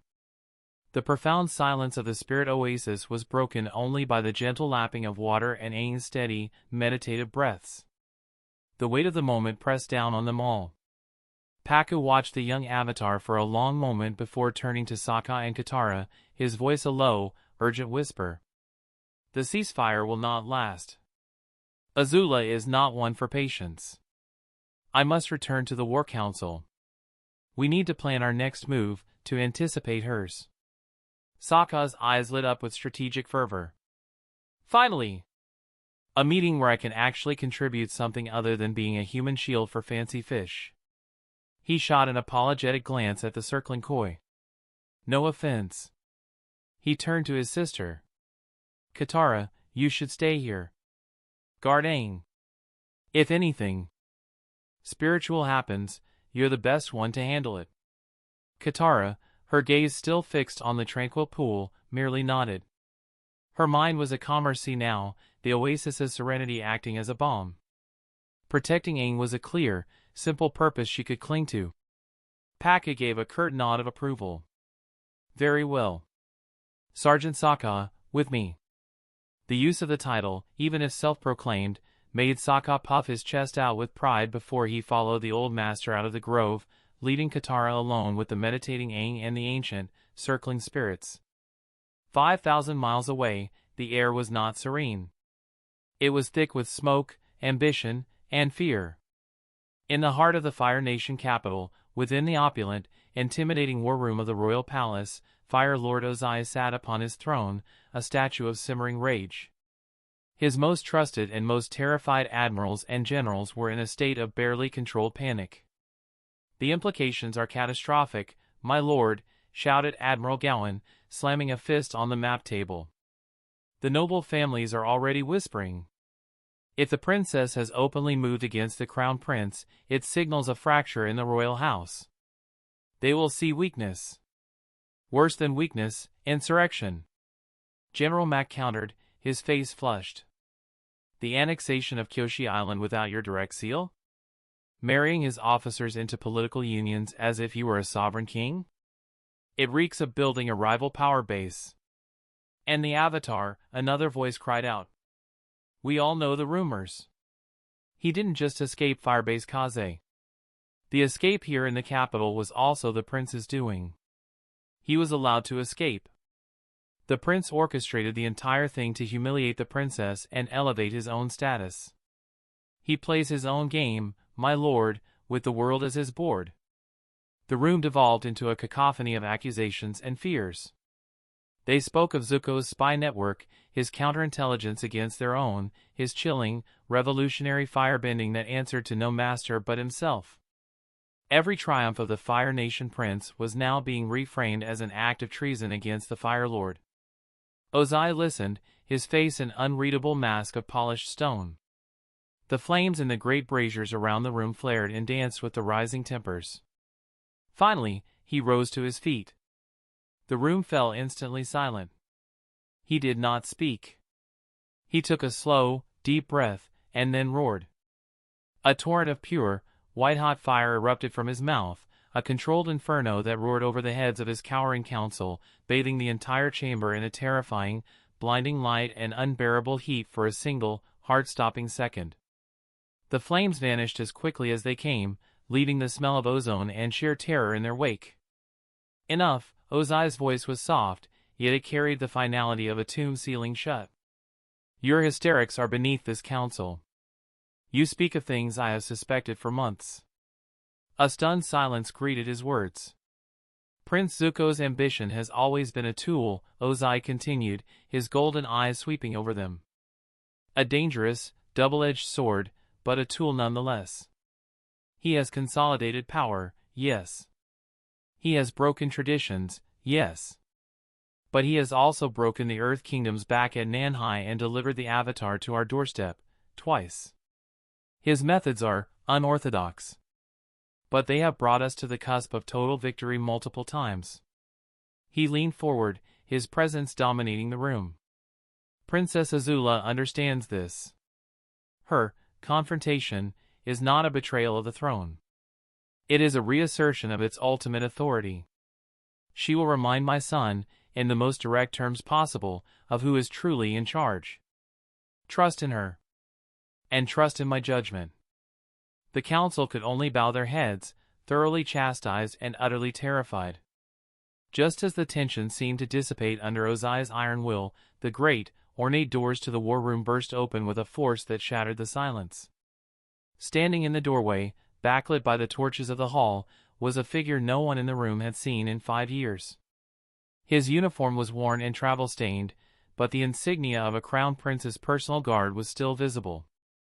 His face was older, scarred, and hardened by a survival none of them could imagine. He stood tall, his presence an echo from a past everyone, especially Ozai, had tried to bury. A stunned, disbelieving whisper escaped the Fire Lord's lips, the first crack in his composure anyone had witnessed in a decade. "Lieutenant?" Chapter 120, The Return of the True Heir. The heavy, ornate doors of the war room swung shut behind the stunned figure, the sound echoing in the profound silence that followed Fire Lord Ozai's disbelieving whisper. "Lieutenant?" The man standing in the doorway was a ghost given flesh. His face was harder than the one in their memories, carved by years they did not know, his posture radiating a coiled, dangerous authority that was neither Iroha's patient strength nor Ozai's tyrannical blaze. It was something colder, sharper. He took a step forward, his boots silent on the polished obsidian floor. The assembled admirals and generals stared, their previous panic over Zuko and Azula now completely forgotten, replaced by a deeper, more different shock. "Uncle," Lu Ten said, his voice a low, resonant hum that filled the chamber. He offered no bow. His eyes, the same gold as Ozai's, swept over the council with detached assessment before settling back on the Fire Lord. "It's been a long time." Ozai's composure, so recently reasserted with flames and threats, was visibly fractured. He stood from his throne, his hands gripping the armrests. "The reports, your funeral. I saw the urn."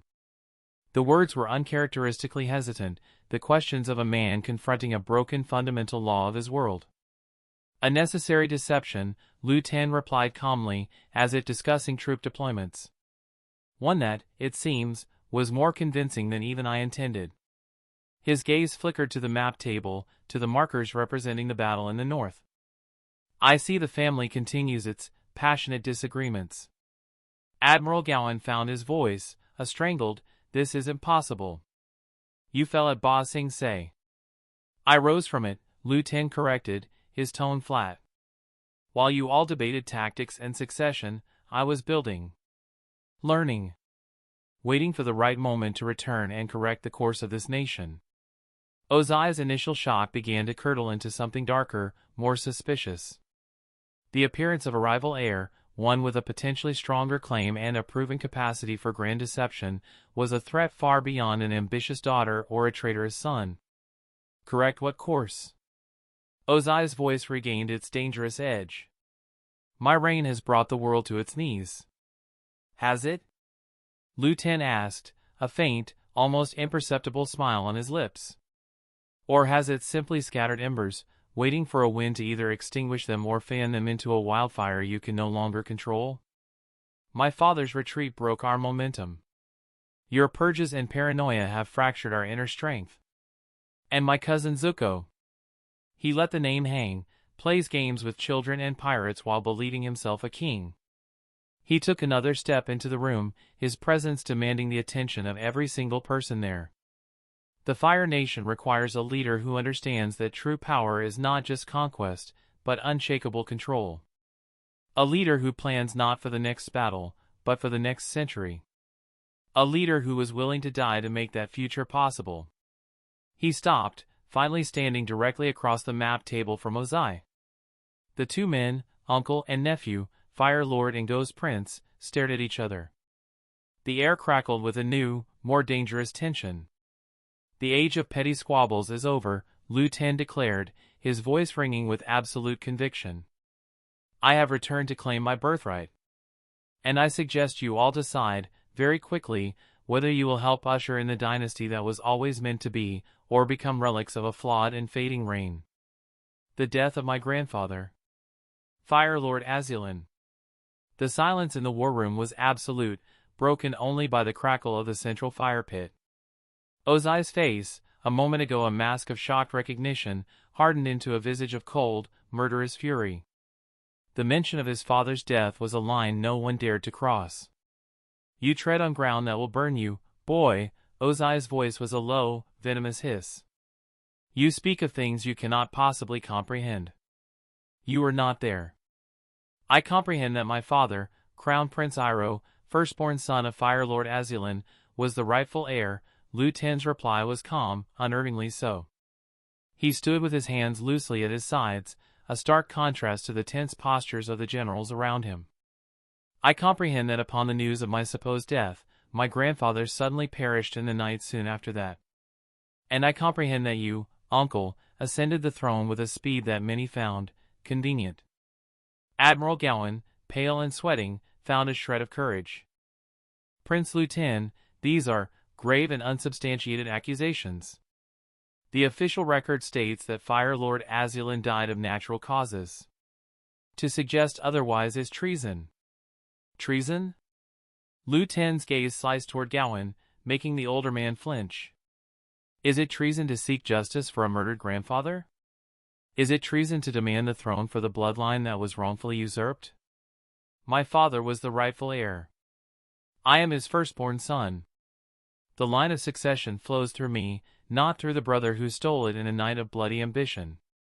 Ozai's fists clenched, wisps of smoke curling from his knuckles. Your father lost his right to the throne when he lost his will to fight. He returned from Ba Sing Se a broken, weeping fool, unworthy of the dragon throne. I took what he was too weak to hold. I forged this nation into the empire it is today. You forged an empire of fear and brittle alliances, Lu Ten countered, his voice rising for the first time, carrying a sharp, commanding edge. You rule through terror, and terror breeds only rebellion and hidden knives. Look at your own children. One you scarred and banished, who now plays his own game beyond your reach. In fact, so far beyond your reach you have no idea of what he is really planning. The son you should have forged into something worthy for the crown you turned into the worst of enemies. The other you pit against him, a viper you cannot fully control. This is not strength, uncle. This is chaos masquerading as power. General Max stepped forward, his loyalty to Ozai overriding his fear. You speak of bloodlines and birthrights, but you have been absent. You let the Fire Nation believe you were dead while Lord Ozai led us to victory after victory. You have no army, no support, no claim but the dust of a past everyone has moved on from. A slow, chilling smile spread across Lu Ten's face. It was a smile devoid of warmth, filled only with cold certainty. No army? Are you so sure, General? His eyes scanned the room, meeting the gaze of each council member. How many of you have received unusual offers in the last year? Promises of new positions, whispers of a changing wind? How many of your junior officers have shown a curious, newfound independence? A ripple of uneasy glances passed between the admirals. The order's work, the subtle undermining, the network of the order, it had all been in service to this moment. You see, Lu Ten continued, his voice dropping to a conspiratorial tone that was somehow more threatening than a shout, I have not been idle. While you focused on conquering dirt and water, I have been conquering loyalty. The soul of the Fire Nation is weary of your pyromania, Ozai. It yearns for a leader of discipline, of vision, of legitimate authority. Ozai's composure finally shattered. He slammed his fist onto the map table, the wood splintering under the impact. Enough! You are a ghost, a specter returned to haunt a world that has no place for you. You will be dragged from this chamber and executed for your treasonous lies. On what charge? Lu Ten shot back, not yielding an inch. Speaking the truth you have spent a lifetime burying? Challenging a thief who wears a crown that does not belong to him? There is only one way to settle a dispute of this nature in our culture. The way of our ancestors. The way of fire. He took a final, deliberate step forward, his eyes locking with Ozai's.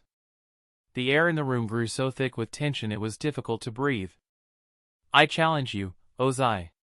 Son of Azulin, brother of Iroh, pretender to the dragon throne. His voice rang out, clear and absolute, echoing off the stone walls. I challenge you to an Agni Kai. Gasps filled the room. An Agni Kai for the throne itself. It was unprecedented in modern history.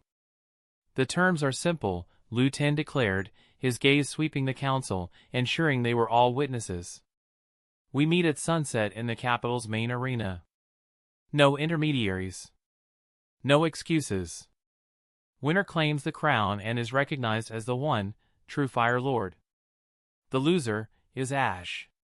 He let the finality of the words hang in the air, a death sentence and a coronation rolled into one.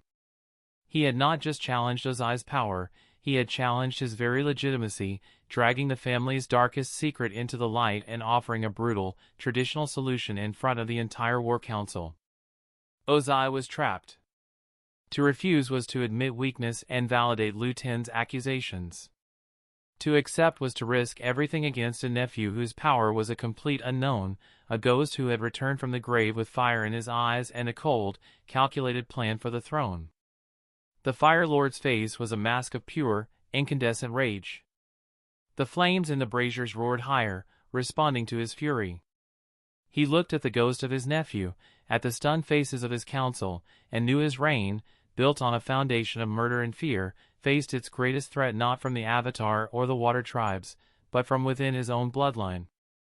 Through gritted teeth, the words torn from him by tradition and pride, Ozai gave his answer. You have your Agni Kai, ghost. At sunset, I will personally reduce you to the ashes you should have become years ago.